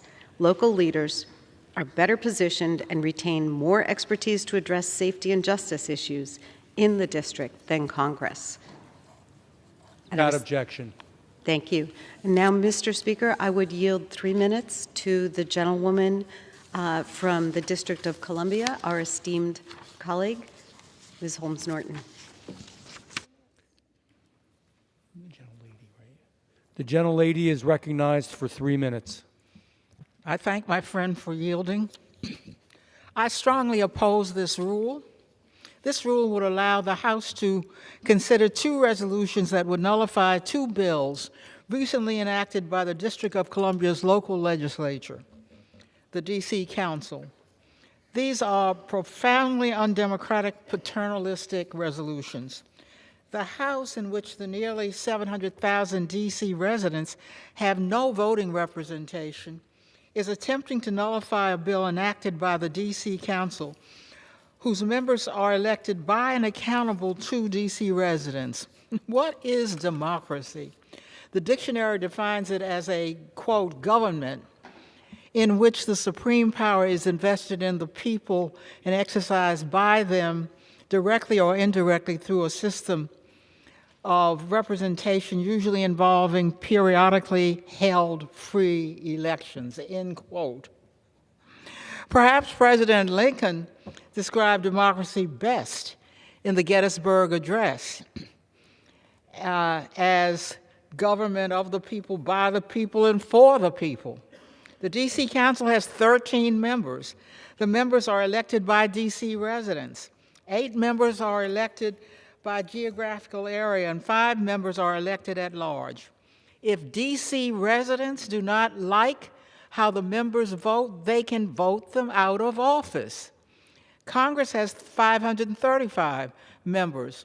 The members are elected by residents of the several states. None are elected by D.C. residents. If D.C. residents do not like how members vote, even on legislation that applies to the District of Columbia, such as the 2 disapproval resolutions, they can ask politely for residents of the several states to vote members out of office. The Revolutionary War was fought to give consent to the governed and to end taxation without representation. Yet D.C. residents cannot consent to any action taken by Congress, whether on national or D.C. matters, and pay full federal taxes. Indeed, D.C. residents pay more federal taxes per capita than any state, and more federal taxes than 23 states. Instead of abusing its power by nullifying legislation enacted by the D.C. Council, the House should adhere to democratic principles and pass my D.C. statehood bill, which would give D.C. residents voting representation in Congress and full control over its local affairs. I will have more to say on these undemocratic, paternalistic resolutions during floor debate on them on Thursday. But I will say to all members of the House now, keep your hands off of the District of Columbia. I yield back. The gentlewoman from Pennsylvania reserves. The gentleman from New York is recognized. As a reminder, the resolutions before us today, they're not about the question of D.C. statehood. These are based on current law and not what we'd like the law to look like as it relates to the District of Columbia. Under the Home Rule Act, Congress has the ability, the responsibility, to provide oversight and review of policies enacted by the D.C. government. Let's also remember that the District of Columbia isn't just another town or locality. It's a federal district. It is our nation's capital. We have an obligation to protect the residents of this country in our nation's capital, and the criminal justice revisions, as well as weakening the protections for the elections in the District of Columbia by opening up to foreign nationals, go and fly directly in the face of that. Mr. Speaker, I yield 3 minutes to the gentleman from Kentucky, my fellow Rules Committee member, Thomas Massey. I thank the gentleman from New York. The U.S. should be leading the free world right now, but instead we're falling behind. Hundreds of countries have a vaccine policy that is more liberal than the United States at the moment. If you live in Japan, Italy, Spain, Canada, the United Kingdom, Ukraine, Israel, Germany, France, Australia, South Africa, Egypt, Brazil, Taiwan, Mexico, all of our neighbors to the north and to the south, to the east and to the west, have gotten rid of their COVID vaccine mandates to enter this country. But we have not. Why is that? What is our policy right now? To enter into the United States, if you're a foreigner, you have to have a COVID vaccine. Who can enter right now without a vaccine? Well, if you're an illegal alien apprehended at the border and awaiting a trial or a hearing, you don't need a vaccine. Just come on into the country. We'll check it out later. What if you're somebody who comes in and you've been vaccinated, but you got a full-blown case of symptomatic COVID? Oh, you're vaccinated? No problem. Come on in. Bring your new variant, whatever it is. We'll welcome you. But if you are a healthy tennis player who's not been vaccinated, then stay out of our country. That's the message that we've been sending. Our policy is at least 2 years out of date. The U.S. Travel Association recognizes this. They said that every day this policy remains in place encourages some travelers to avoid the U.S., costing us valuable visitor spending and delaying our efforts to reignite inbound travel. So our economy is suffering, but that's not really what compelled me to offer this bill. I'm concerned about the families who've been separated for 3 years, children who haven't seen their parents, spouses who haven't seen each other, separated for 3 years. There's no religious exemption in the vaccine mandate policy that the United States has. In fact, there are dictatorships that have better policies than ours right now. Iran, Russia, China, Cuba, Syria. Oh, not vaccinated? Not a problem, because they recognize at least the science behind it. Mr. Speaker, this is a structured rule. We're allowing during the debate, we're going to allow 3 amendments from the Democrats on my bill. And we're going to allow 2 Republican amendments. I think that's very kind of us. We didn't see this kind of openness and legislative deliberative process when the other party was in the majority. And think about this as I close. Today, later in this chamber, there will be over 1,000 people sharing the oxygen, the air in this room with the President and the Vice President of the United States. And none of those 1,000 people that will be in this room have been mandated to take the vaccine. So when you think about casting your vote on this, just consider for a second, are you being a hypocrite? Since none of your staff and none of the members of this legislative body or the Supreme Court or the Senate who are going to join us here later today with the President, none of them have been mandated to take the vaccine. We shouldn't do the same. We should not project xenophobia from this country. We should allow visitors, we should reunite families, and we should reignite our economy by eliminating this policy. I support the rule, and I yield back. The gentleman reserves from New York. The gentlelady from Pennsylvania is recognized. Thank you. I'm afraid we have to dig into the weeds a little bit with Rules Committee process right now. Earlier, the gentleman from New York said that with this rule, they tied the number, the new majority has tied the number of times that more minority amendments were made in order than majority amendments. Well, I'm certainly supportive of minority amendments. That sounded wrong, so we asked our staff to check. They haven't had much time while we've been speaking, but they've already found at least 2 times that the Democratic majority did there in the last Congress, H.R. 302 and H.R. 963. So perhaps our colleagues need to check their facts. What I do know is that this rule contains the 18th and 19th closed rules of this new Congress. That's already over 30% of what we did during the first year of the Democratic majority. So it's more like a return to Republican habits, just like they ran the most closed Congress in history last time they had control.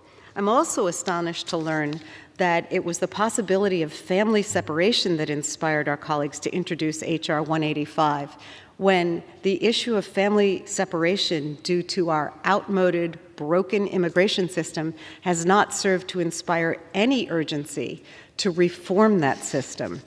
At this point, Mr. Speaker, I would like to yield 2 minutes to the gentlewoman from Texas, Ms. Jackson Lee. I thank the gentlelady from, I thank the Speaker. I thank the gentlelady from Pennsylvania and the gentleman who is managing for the majority as well in this rules.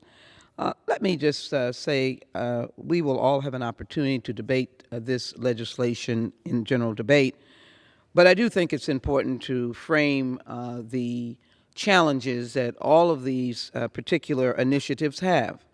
And frankly, let me first of all say that I'm disappointed that the Rules Committee did not let a very straightforward amendment, which I think expresses the view of many of us, to strike the entire text of H.R. 185.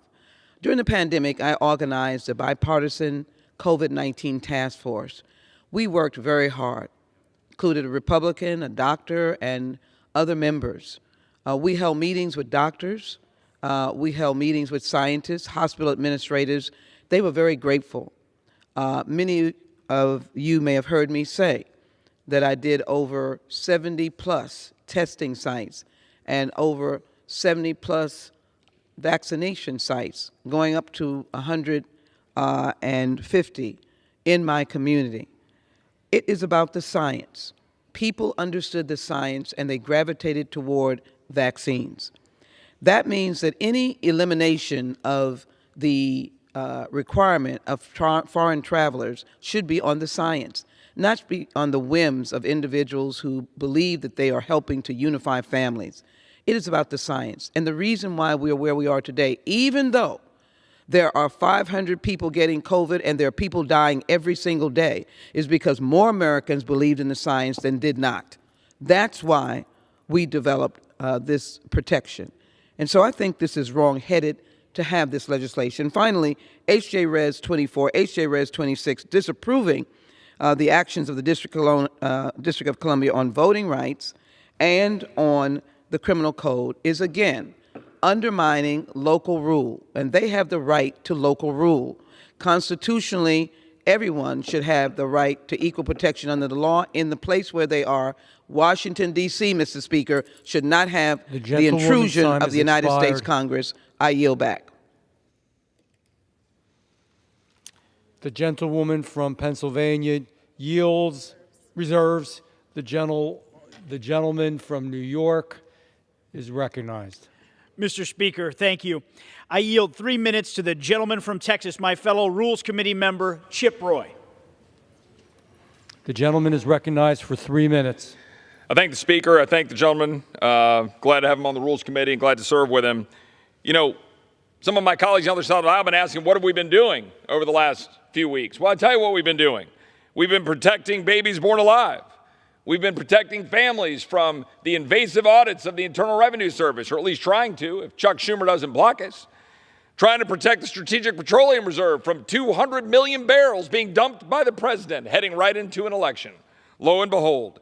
And now how about protecting last week nurses and doctors from being fired for daring to want to protect their own health and well-being by not taking a shot which the CDC director says does nothing for transmission of COVID. Those are the facts. We're standing with the American people.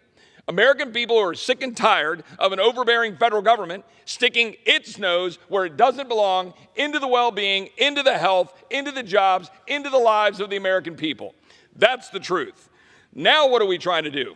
Today, we want to protect individuals from being punished if they want to try to come to the United States but haven't had a vaccine. Again, a vaccine which the CDC director says does nothing for transmission. Those are the truth. Here's the fact. Right now, a vaccinated non-citizen with COVID can enter the United States via air travel, but an unvaccinated non-citizen who doesn't have COVID would be denied entry. That is the logic of my colleagues on the other side of the aisle. That is, there is no logic. That's the problem. Everything about COVID has been free of logic and rather full of emotion. That's the truth. And we've been destroying the American economy. We have been destroying the future of our children, forcing them into the corners with masks, forcing them to be denied education, destroying the futures of families whose family members have lost jobs, who haven't been able to serve, who haven't been able to carry out their livelihoods as doctors, as nurses, as public servants who have been unable to carry out their jobs, including men and women in uniform, until Republicans demanded in December that we protect our men and women in uniform from getting fired, from daring to say, I don't want to have a needle stuck in my arm when there's plenty of evidence indicating myocarditis and other concerns that arise from it.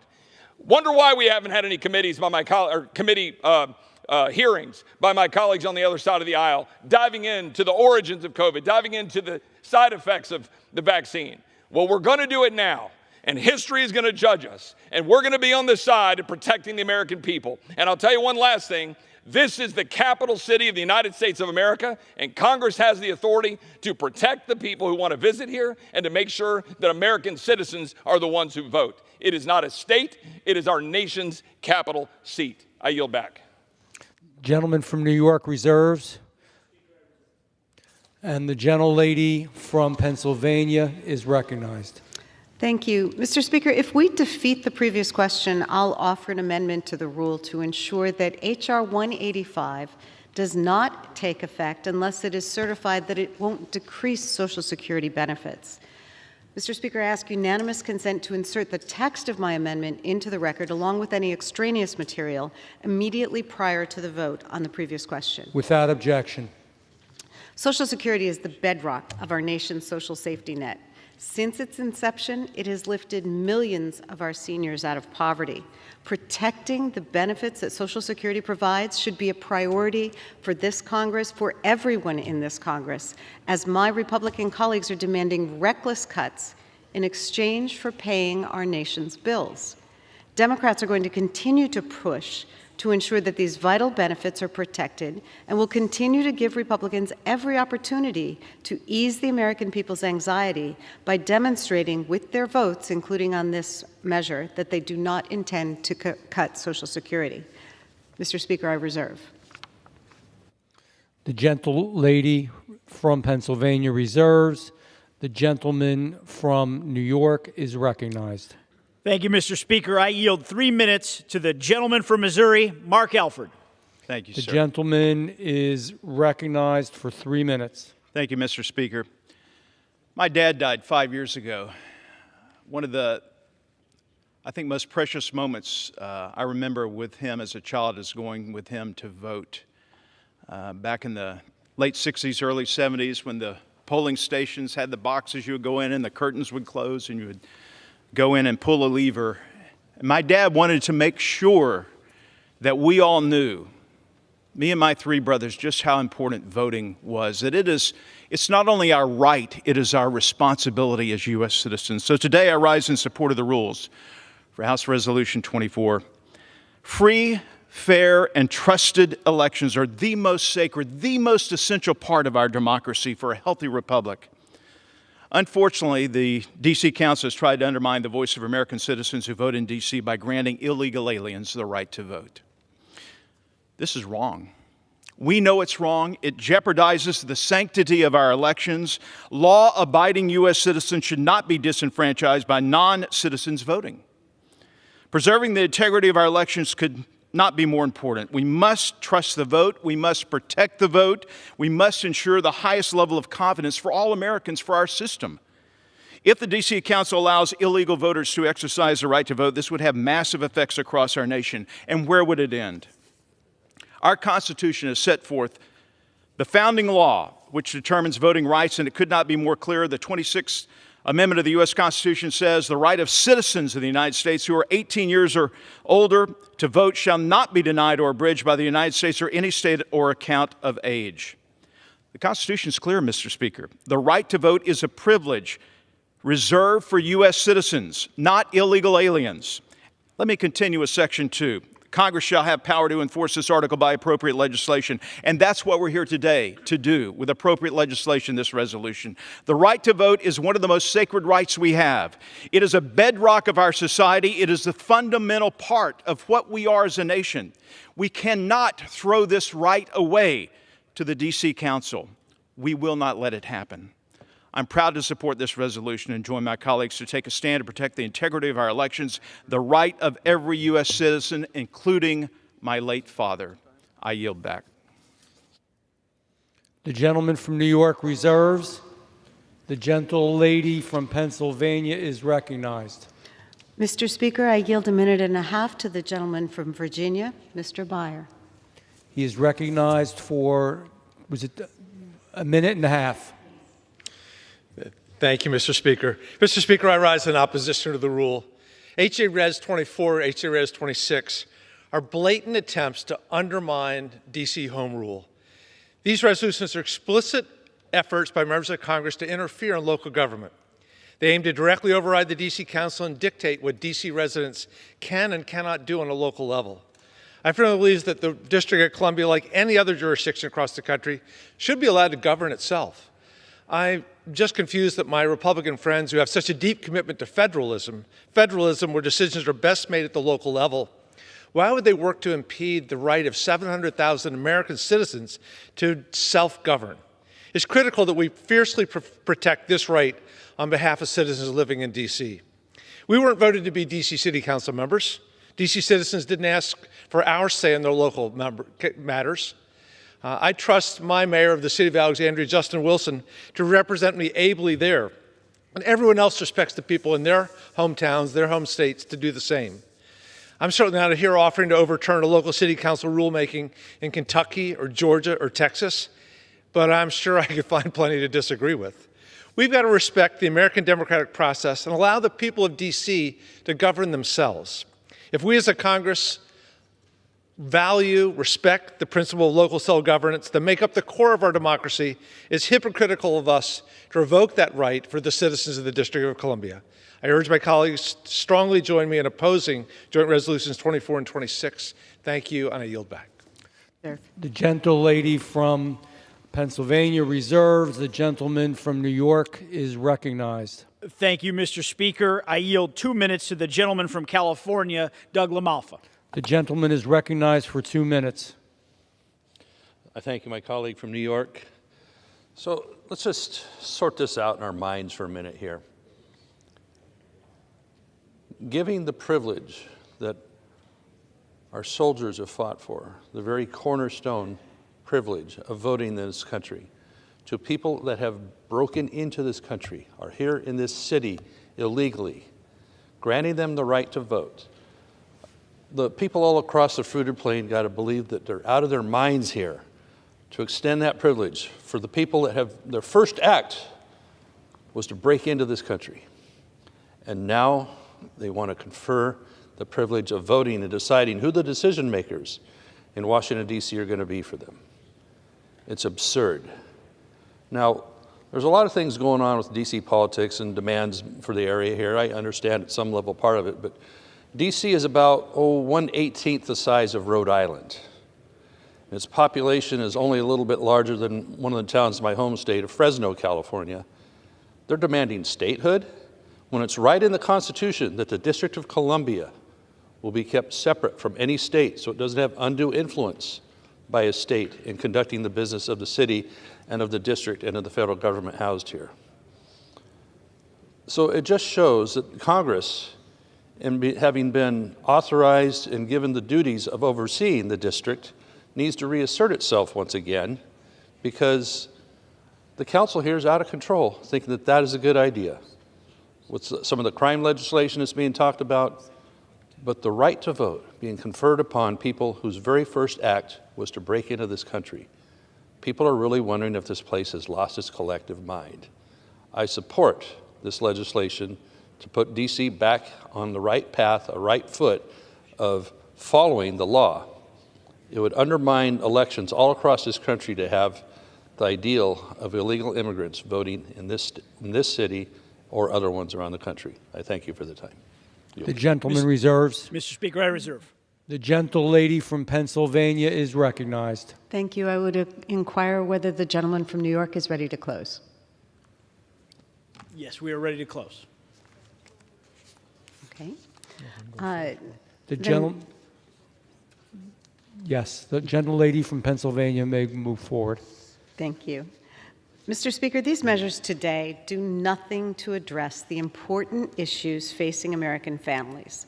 The resolutions are misguided and unserious at best, and deeply undemocratic at their core. House Republicans continue to waste precious time and taxpayer dollars on power struggles and political stunts.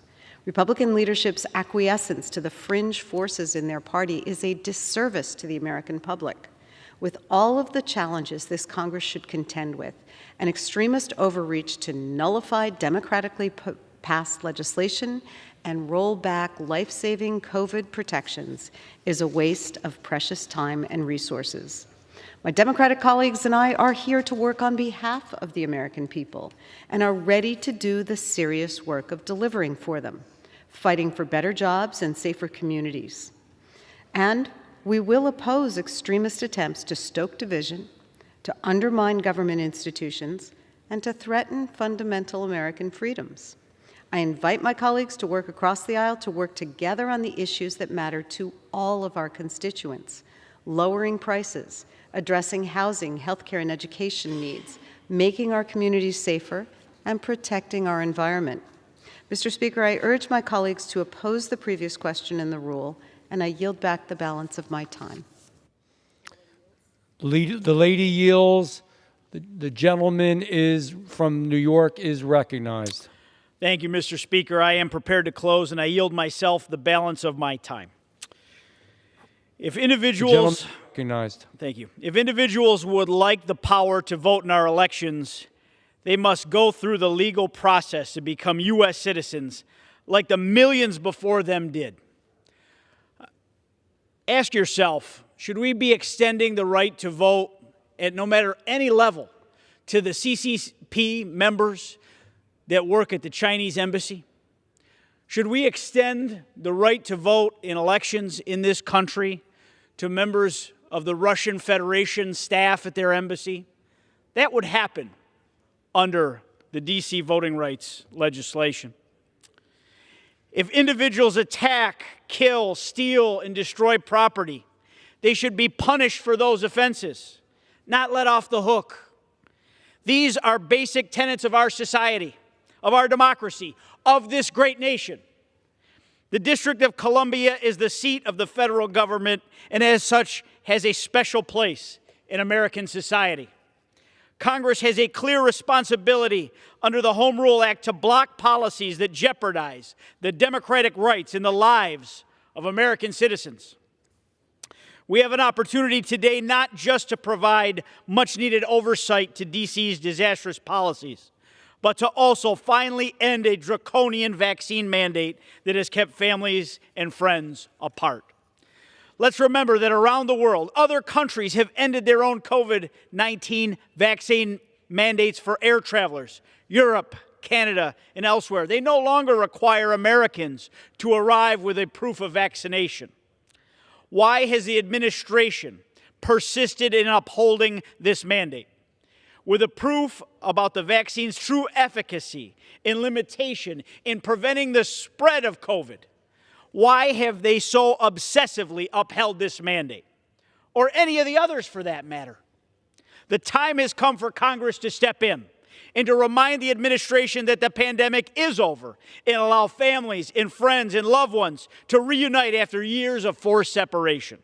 I yield back the balance of my time and I move the previous question on the resolution. The question is on ordering the previous question on the resolution. Those in favor say aye. Aye. Those opposed, no. It's the opinion of the chair that the ayes have it. Ask for the yeas and nays. What purpose do you rise? I ask for the yeas and nays. The yeas and nays are requested. Those favoring a vote by the yeas and nays will rise. A sufficient number having risen, the yeas and nays are ordered. Members will record their votes by electronic device. Pursuant to Clause 9 of Rule 20, the chair will reduce to 5 minutes the minimum time for any electronic vote on the question of adoption of the resolution. This is a 15-minute vote.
On this vote, the yeas are 217, the nays are 208.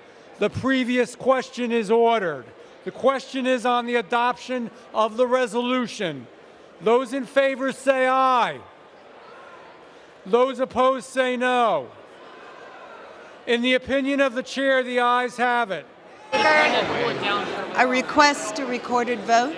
For what purpose does the gentlewoman from Pennsylvania rise? A request to recorded vote. Requesting a recorded vote is requested. Those favoring a recorded vote will rise. A sufficient number have risen. A recorded vote is ordered. Members will record their votes by electronic device. This is a 5-minute vote.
On this vote, the yeas are 217, the nays are 208. The resolution is adopted. Without objection, the motion to reconsider is laid on the table.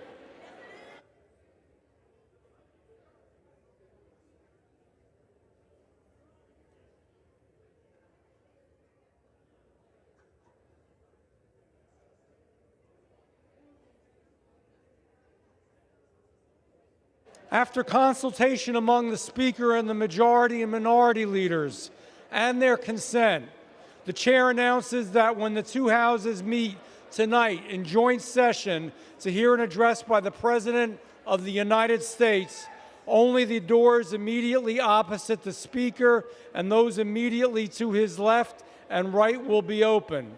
No one will be allowed on the floor of the House who does not have the privilege of the floor of the House.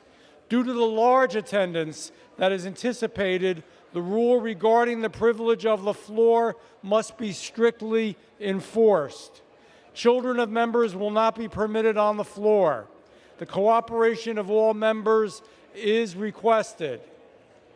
The practice of purporting to reserve seats prior to the joint session by placement of placards or personal items will not be allowed. Chamber security may remove these items from the seats. Members may reserve their seats only by physical presence following the security sweep of the chamber. All members are reminded to refrain from engaging in still photography or audio or video recording in the chamber. Taking unofficial photographs detracts from the dignity of the proceedings and presents security and privacy challenges for the House.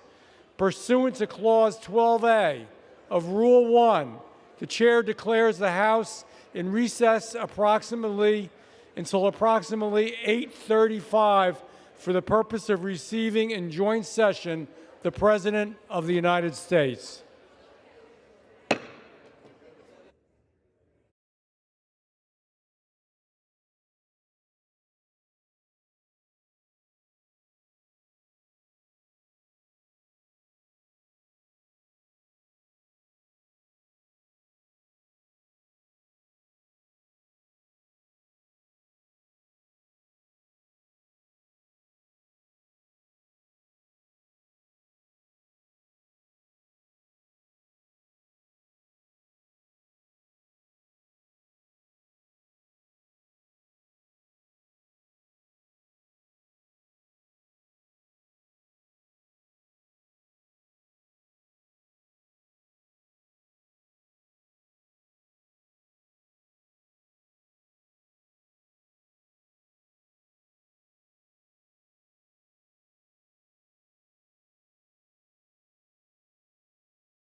The House will come to order.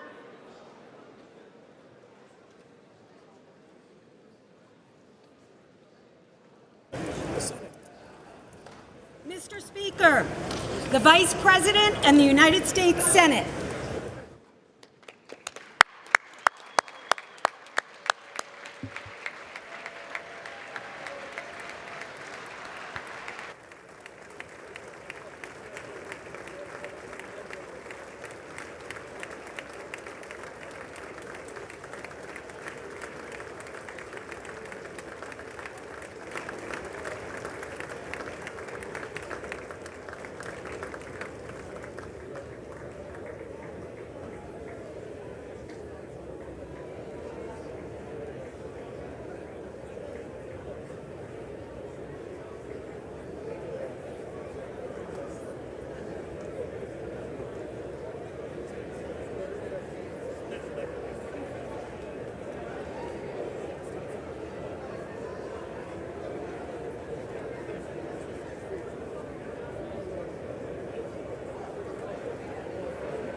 The joint session will come to order.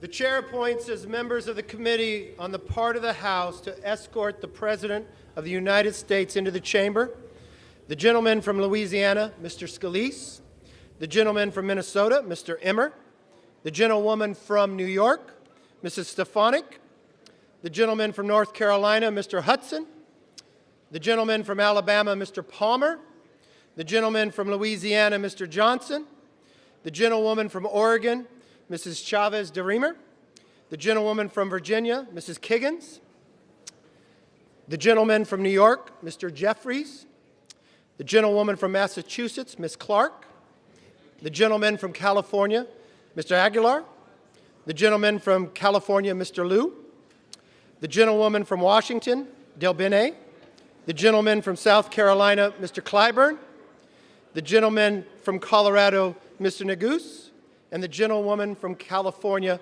Mrs. Chu.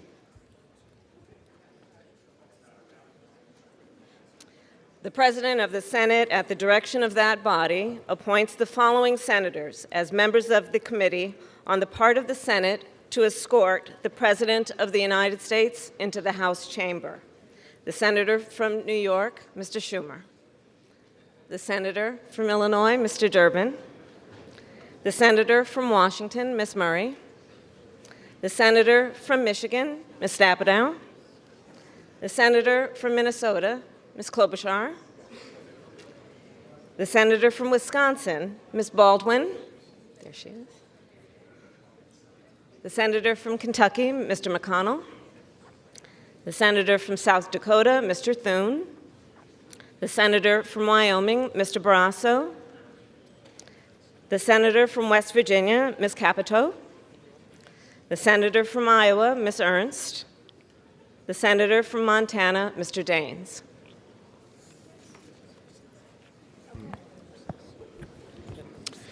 The members of the escort committee will exit the chamber through the lobby doors.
Mr. Speaker, the Dean of the Diplomatic Corps.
Mr. Speaker, the Chief Justice and Associate Justices of the Supreme Court.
Mr. Speaker, the President's Cabinet.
Mr. Speaker, the President of the United States.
Members of Congress, I have the high privilege and the distinct honor to present to you the President of the United States.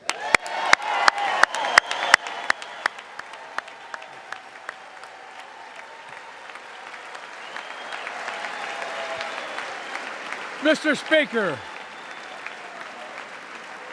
Thank you. You can smile. It's okay. Thank you, thank you, thank you.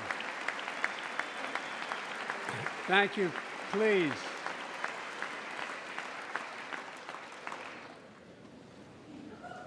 Mr. Speaker, Madam Vice President, our First Lady and Second Gentleman, good to see you guys up there.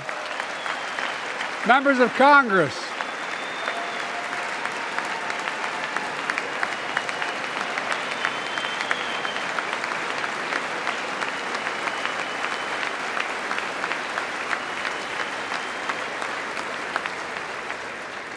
by the way, Chief Justice, I may need a court order. She gets to go to the game tomorrow, next week. I have to stay home. Got to work something out here. Members of the Cabinet, leaders of our military, Chief Justice, Associate Justice, and retired Justice of the Supreme Court, and to you, my fellow Americans. You know, I start tonight by congratulating the 118th Congress and the new Speaker of the House, Kevin McCarthy.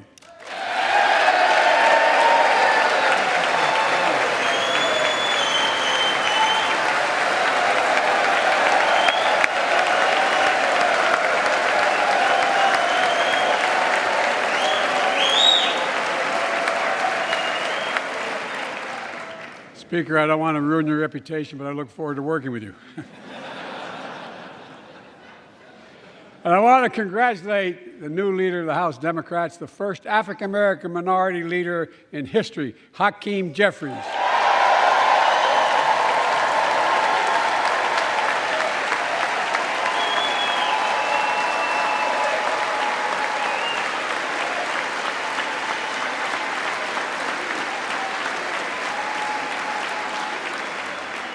He won in spite of the fact I campaigned for him. Congratulations to the longest-serving leader in the history of the United States Senate, Mitch McConnell. Where are you, Mitch?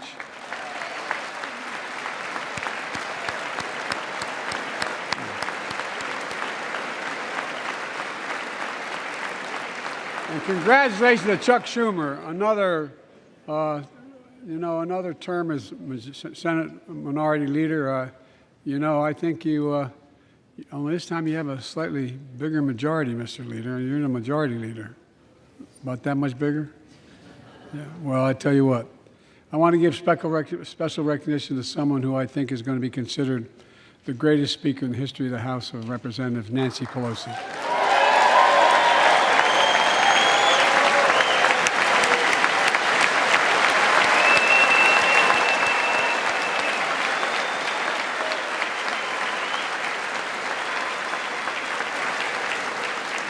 Folks, the story of America is a story of progress and resilience, of always moving forward, of never, ever giving up. It's a story unique among all nations. We're the only country that has emerged from every crisis we've ever entered stronger than we got into it. Look, folks, that's what we're doing again. 2 years ago, the economy was reeling. I stand here tonight after we've created, with the help of many people in this room, 12 million new jobs, more jobs created in 2 years than any president's created in 4 years, because of you all, because of the American people. 2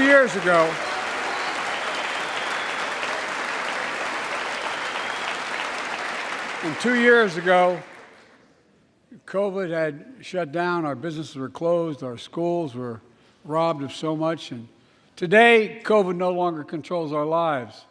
And 2 years ago, democracy faced its greatest threat since the Civil War, and today, though bruised, our democracy remains unbowed and unbroken.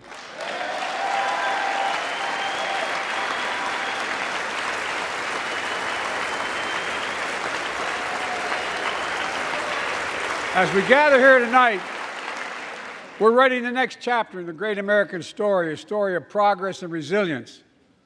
When world leaders ask me to define America, and they do, believe it or not, I say I can define it in one word, and I mean this: possibilities.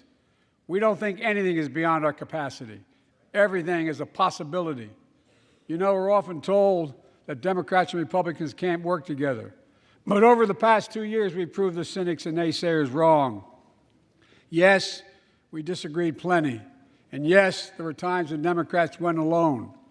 But time and again, Democrats and Republicans came together to defend a stronger and safer Europe. It came together to pass once in a generation infrastructure law, building bridges connecting our nation and our people. We came together to pass the most significant law ever, helping victims exposed to toxic burn pits. And in fact,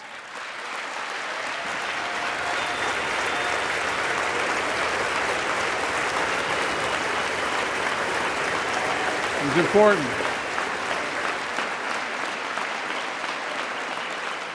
And in fact, I signed over 300 bipartisan pieces of legislation since becoming president, from reauthorizing the Violence Against Women Act, the Electoral Count Reform Act, the Respect for Marriage Act that protects the right to marry the person you love. And to my Republican friends, if we could work together the last Congress, there's no reason we can't work together and find consensus on important things in this Congress as well. I think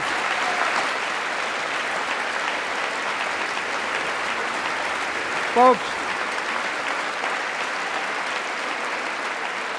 you all are as informed as I am, but I think the people sent us a clear message. Fighting for the sake of fighting, power for the sake of power, conflict for the sake of conflict gets us nowhere. That's always been my vision of our country, and I know it's many of yours. To restore the soul of this nation, to rebuild the backbone of America, America's middle class, and to unite the country. We've been sent here to finish the job, in my view. For decades, the middle class has been hollowed out in more than, and not no one administration, but for a long time. Too many good-paying manufacturing jobs move overseas. Factories closed down. Once thriving cities and towns that many of you represent became shadows of what they used to be. And along the way, something else we lost: pride, our sense of self-worth. I ran for president to fundamentally change things, to make sure our economy works for everyone, so we can all feel that pride in what we do. To build an economy from the bottom up and the middle out, not from the top down. Because when the middle class does well, the poor have a ladder up, and the wealthy still do very well. We all do well.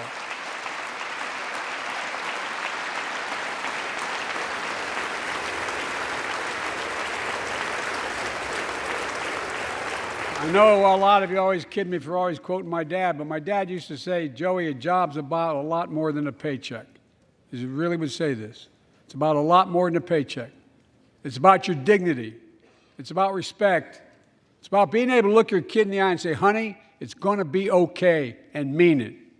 Well, folks, so let's look at the results. We're not finished yet by any stretch of the imagination, but unemployment rate is at 3.4%, a 50-year low. A near record unemployment. Near record unemployment for Black and Hispanic workers. We've already created, with your help, 800,000 good-paying manufacturing jobs, the fastest growth in 40 years. And where is it written? Where is it written that America can't lead the world in manufacturing? And I don't know where that's written. For too many decades, we imported projects and exported jobs. Now, thanks to what you've all done, we're exporting American products and creating American jobs. Folks,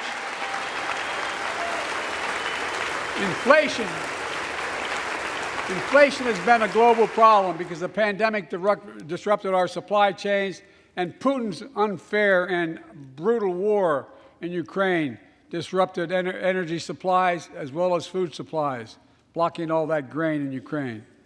But we're better positioned than any country on earth right now. But we have more to do. But here at home, inflation is coming down. Here at home, gas prices are down $1.50 from their peak. Food inflation is coming down, not fast enough, but coming down. Inflation has fallen every month for the last 6 months, while take-home pay has gone up. Additionally, over the last 2 years, A record 10 million Americans applied to start new businesses. 10 million. And by the way, every time someone starts a small business is an act of hope. And Madam Vice President, I want to thank you for leading that effort to ensure that small businesses have access to capital and the historic laws we enacted that are going to just come into being. Standing here last year, I shared with you a story of American genius and possibilities. Semiconductors, small computer chips the size of a fingerprint that power everything, from cell phones to automobiles and so much more. These chips were invented in America. Let's get that straight. They were invented in America. We used to make 40% of the world's chips. In the last several decades, we lost our edge. We're down to only producing 10%. We all saw what happened during the pandemic when chip factories shut down overseas. Today's automobiles need 3,000 chips, each of those automobiles. But American automobiles couldn't make enough cars because there weren't enough chips. Car prices went up, people got laid off, so did everything from refrigerators to cell phones. We can never let that happen again. That's why we came together to pass the Bipartisan Chips and Science Act.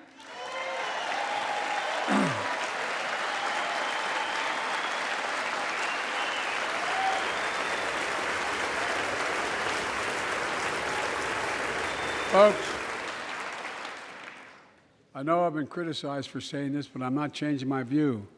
We're going to make sure the supply chain for America begins in America. The supply chain begins in America.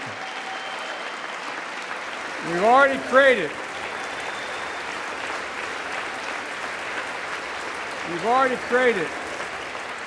800,000 new manufacturing jobs without this law, before the law kicks in. With this new law, we're going to create hundreds of thousands of new jobs across the country. And I mean all across the country, throughout not just the coast, but through the middle of the country as well. That's going to come from companies that have announced more than $300 billion in investment in American manufacturing over the next few years. Outside of Columbus, Ohio, Intel is building semiconductor factories on 1,000 acres, literally a field of dreams. It's going to create 10,000 jobs, that one investment, 7,000 construction jobs, 3,000 jobs in those factories once they're finished. They call them factories. Jobs paying an average of $130,000 a year, and many do not require a college degree.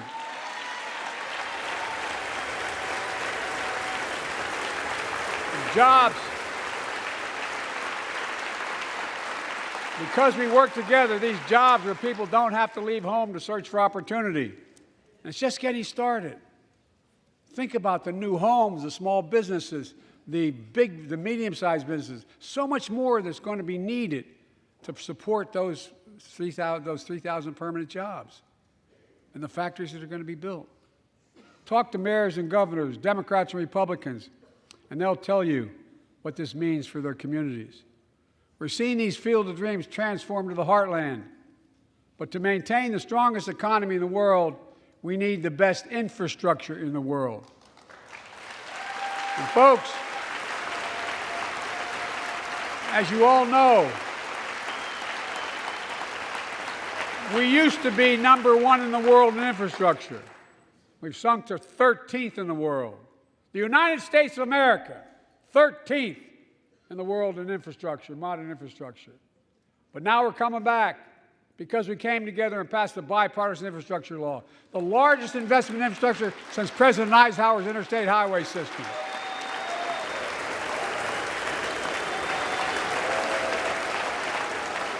And folks,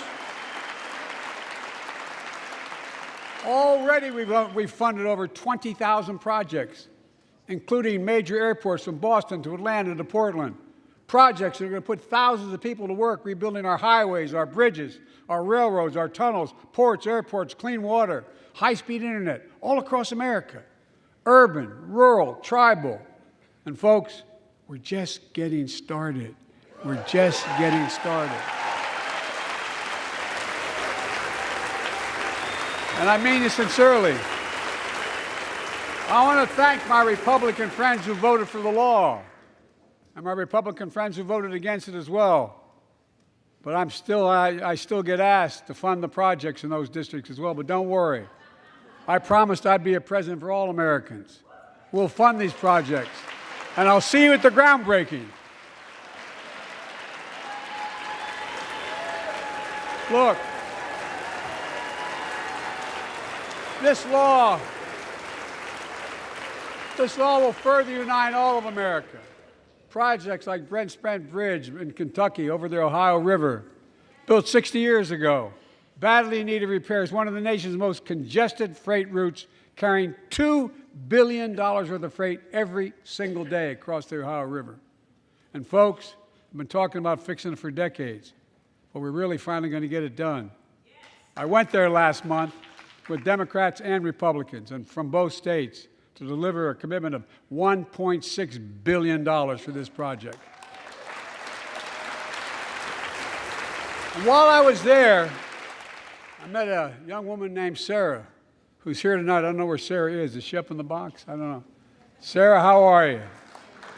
Well, Sarah, for 30 years,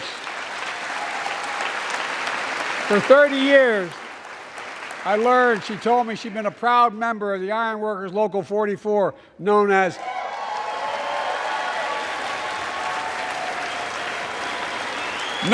the Cowboys in the Sky. The folks who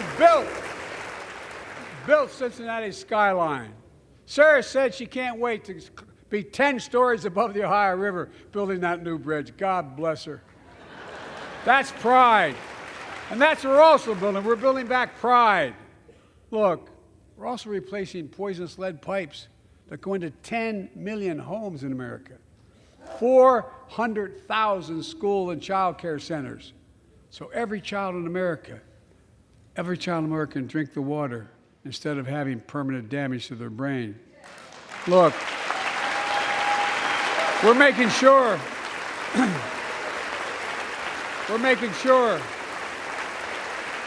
that every community in America has access to affordable high-speed internet. No parent should have to drive by McDonald's parking lot to help them do their homework online with their kids, which many thousands were doing across the country. And when we do these projects, and again I get criticized for this, but I make no excuses for it, we're going to buy American. We're going to buy American. Folks,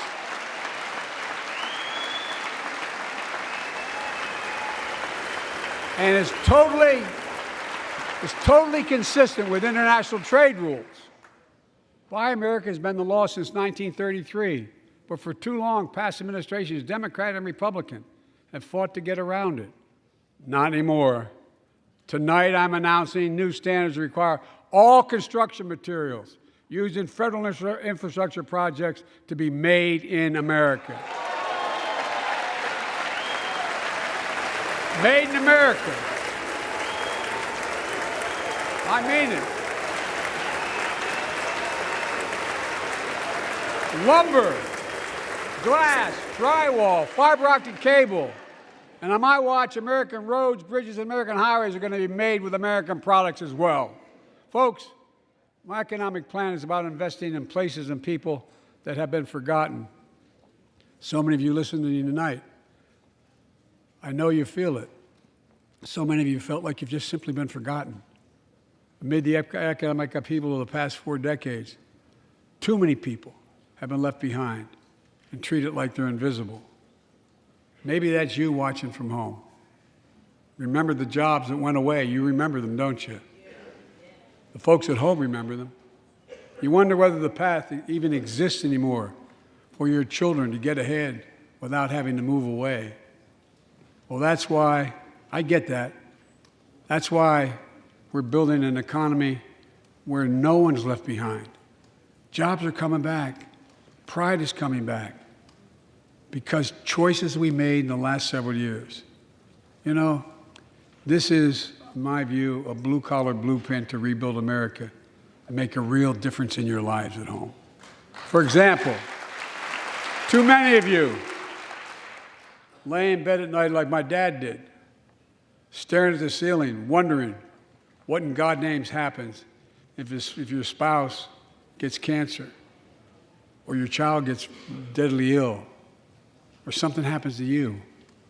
What are you going to have? You get money to pay for those medical bills? Or you're going to have to sell the house or try to get a second mortgage on it. I get it. I get it. With the Inflation Reduction Act that I signed into law, we're taking on powerful interests to bring health care costs down so you can sleep better at night with more security. You know, we pay more for prescription drugs than any nation in the world. Let me say it again. We pay more for prescription drugs than any major nation on earth. For example, 1 in 10 Americans has diabetes. Many of you in this chamber do, and in the audience. But every day, millions need insulin to control their diabetes so they can literally stay alive. Insulin's been around for over 100 years. The guy who invented it didn't even patent it because he wanted it to be available for everyone. It cost the drug companies roughly $10 a vial to make that insulin. Packaging and all, you may get up to $13. But Big Pharma has been unfairly charging people hundreds of dollars, $400 to $500 a month, making record profits. Not anymore. Not anymore.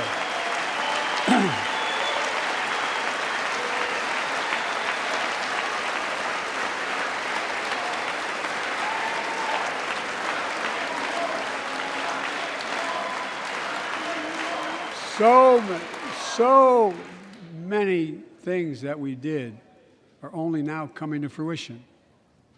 We said we were doing this, and we said we passed the law to do it, but people didn't know because the law didn't take effect until January 1 of this year. We capped the cost of insulin at $35 a month for seniors on Medicare. People are just finding out. I'm sure you're getting the same calls I'm getting. Look, there are millions of other Americans who do not or are not on Medicare, including 200,000 young people with type 1 diabetes who need this insulin to stay alive. Let's finish the job this time. Let's cap the cost of insulin for everybody at $35.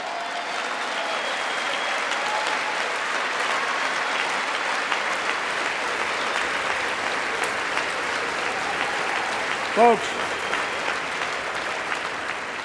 the Big Pharma is still going to do very well, I promise you all. I promise you they're going to do very well. This law also caps and won't even go into effect until 2025.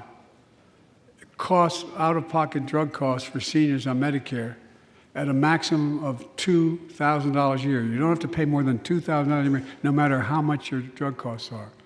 Because you know why? You all know it. Many of you, like many in my family, have cancer. You know the drugs can range from $10,000, $11,000, $14,000, $15,000 for the cancer drugs. And if drug prices rise faster than inflation, drug companies are going to have to pay Medicare back the difference. We're finally giving Medicare the power to negotiate drug prices. Bringing down prescription drug costs doesn't just save seniors money, it cuts the federal deficit by billions of dollars, by hundreds of billions of dollars. Because these prescription drugs are drugs purchased by Medicare to keep their commitment to the seniors. Well, guess what? Instead of paying $400 or $500 a month, you're paying $15. That's a lot of savings for the federal government. And by the way, why wouldn't we want that? Now, some members here are threatening, and I know it's not an official party position, so I'm going to exaggerate, but threatening to repeal the Inflation Reduction Act. As my coach, that's okay, that's fair. As my football coach used to say, lots of luck in your senior year. Make no mistake, if you try anything to raise the cost of prescription drugs, I will veto it. Look, I'm pleased to say that more Americans have health insurance now than ever in history. A record 16 million people are enrolled in the Affordable Care Act. And thanks to the law I signed last year, saving millions are saving $800 a year on their premiums. And by the way, that law was written and the benefit expires in 2025. So my plea to some of you, at least in this audience, let's finish the job and make these savings permanent. Expand coverage of Medicaid.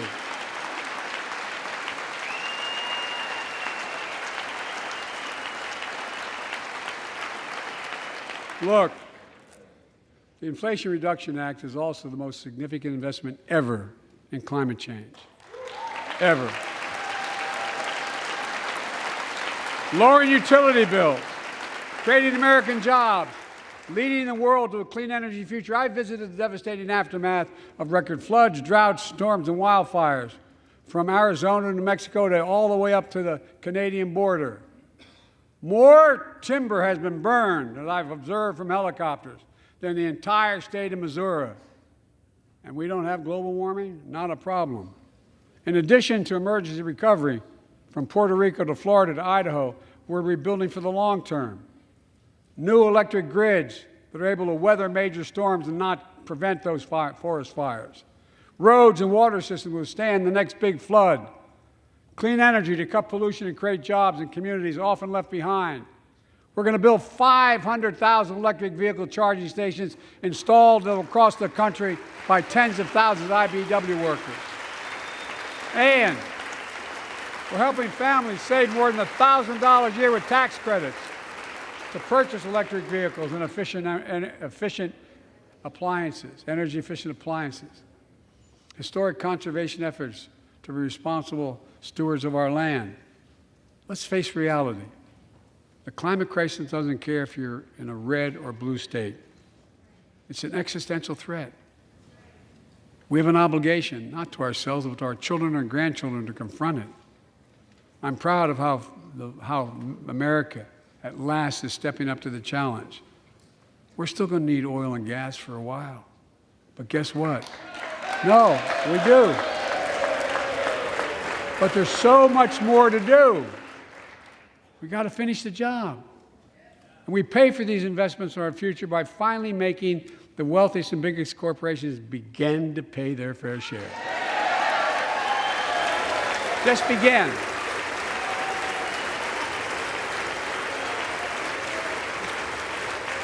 Look, I'm a capitalist. But pay your fair share. I think a lot of you at home agree with me and many people that you know. The tax system is not fair. It is not fair. Look, the idea that in 2020, 55 of the largest corporations in America, the Fortune 500, made $40 billion in profits and paid zero in federal taxes? Zero? Folks, it's simply not fair. But now, because of the law I signed, billion-dollar companies have to pay a minimum of 15%. God love them. 15%. That's less than a nurse pays.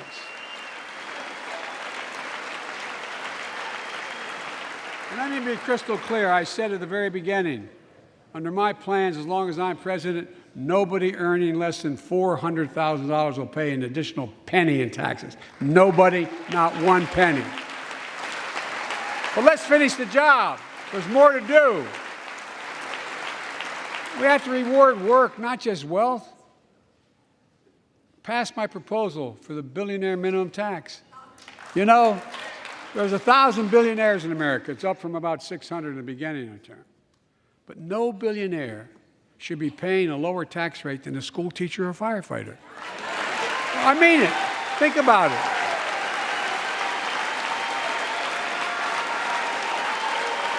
I mean, look.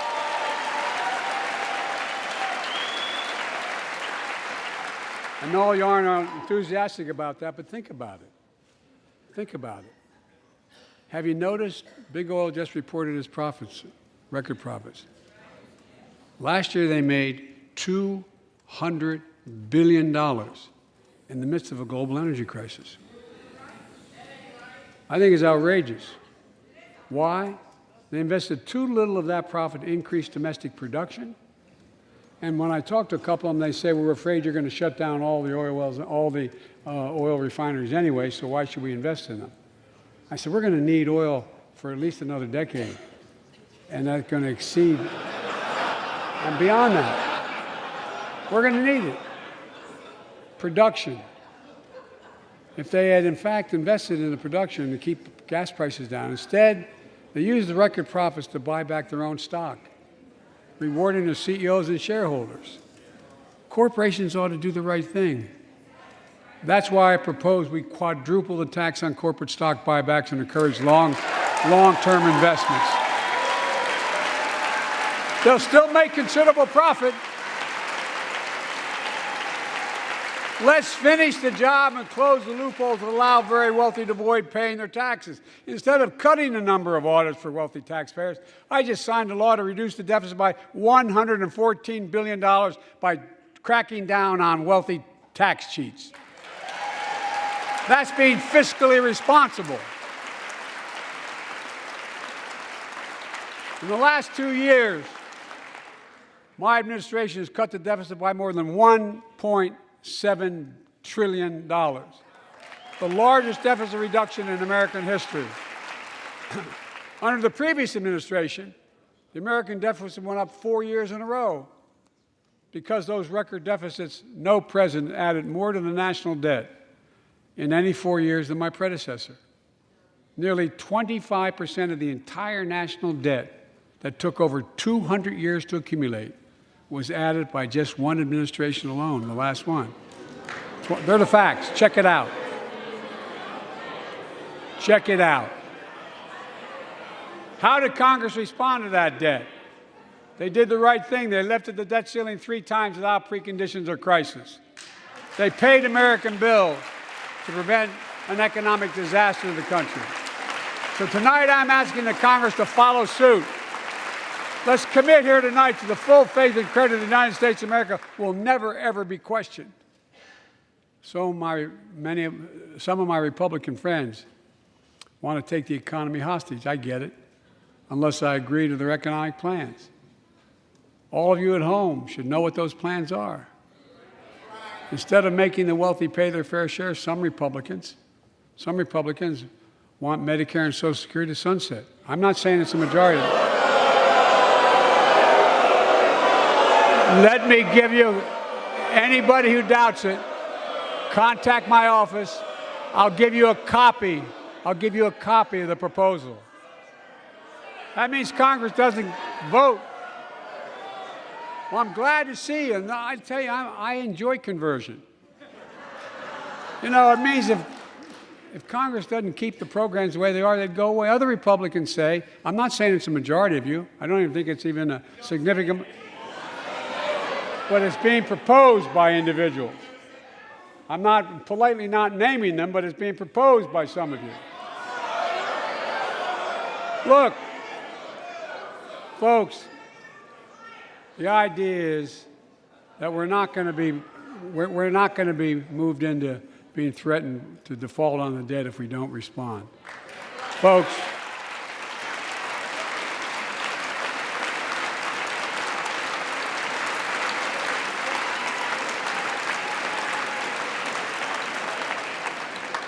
Folks, as we all apparently agree, Social Security and Medicare is off the books now, right? They're not to be started. All right. I'm ready. We got unanimity.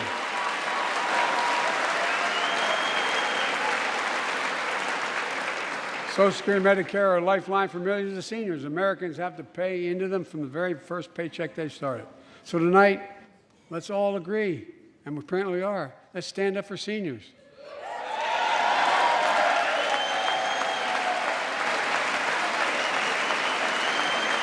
Stand up and show them. We'll not cut Social Security. We will not cut Medicare. Those benefits belong to the American people. They earned it. And if anyone tries to cut Social Security, which apparently no one's going to do, and if anyone tries to cut Medicare, I'll stop them. I'll veto it. And look, I'm not going to allow them to be taken away. Not today, not tomorrow, not ever. But apparently it's not going to be a problem. Next month, when I offer my fiscal plan, I ask my Republican friends to lay down their plan as well. I really mean it. Let's sit down together and discuss our mutual plans together. Let's do that.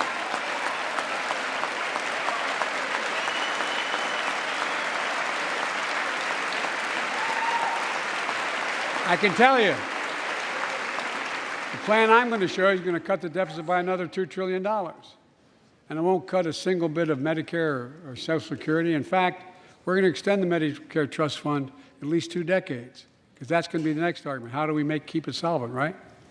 Well, we'll not raise tax on anyone making under 400 grand, but we'll pay for it the way we talked about tonight, by making sure that the wealthy and big corporations pay their fair share. Look. Here's the deal. They aren't just taking advantage of the tax code. They're taking advantage of you, the American consumer. Here's my message to all of you out there. I have your back. We're already preventing Americans from receiving surprise medical bills, stopping $1 billion surprise bills per month so far. We're protecting seniors' life savings by cracking down on nursing homes that commit fraud, endanger patient safety, prescribe drugs that are not needed.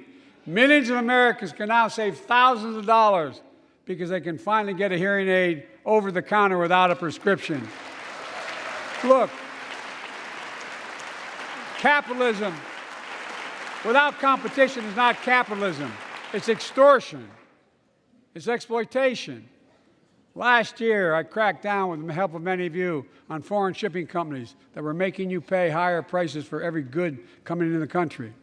I signed a bipartisan bill that cut shipping costs by 90%, helping American farmers, businessmen, and consumers. Let's finish the job. Pass the bipartisan legislation to strengthen antitrust enforcement and prevent big online platforms from giving their own products an unfair advantage.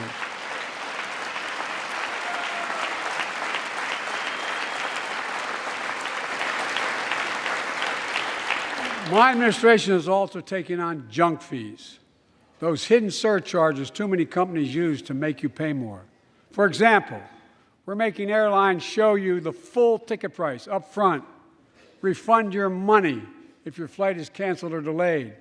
We've reduced exorbitant bank overdrafts by saving consumers more than $1 billion a year. We're cutting credit card late fees by 75%, from $30 to $8. Look, junk fees may not matter to the very wealthy, but they matter to most other folks in homes like the one I grew up in, like many of you did. They add up to hundreds of dollars a month. They make it harder for you to pay your bills or afford that family trip. I know how unfair it feels when a company overcharges you and gets away with it. Not anymore. We've written a bill to stop it all. It's called the Junk Fee Prevention Act.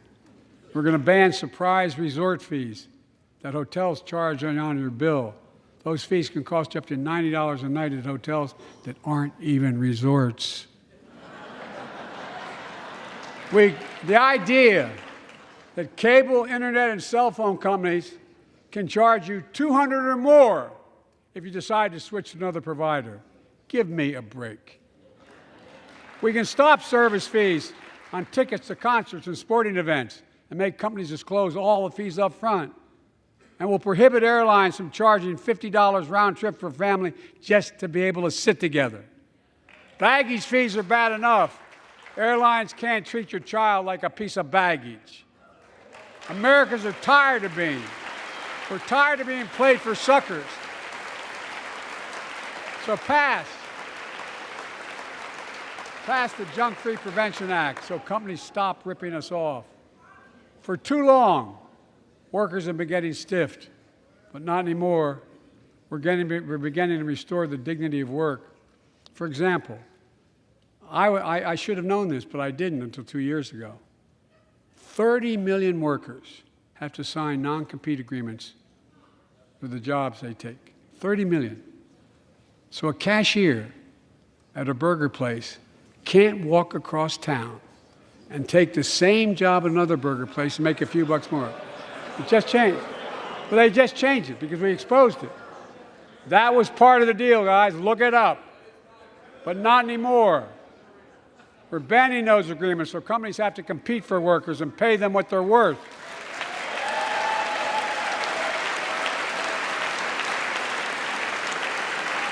And I must tell you,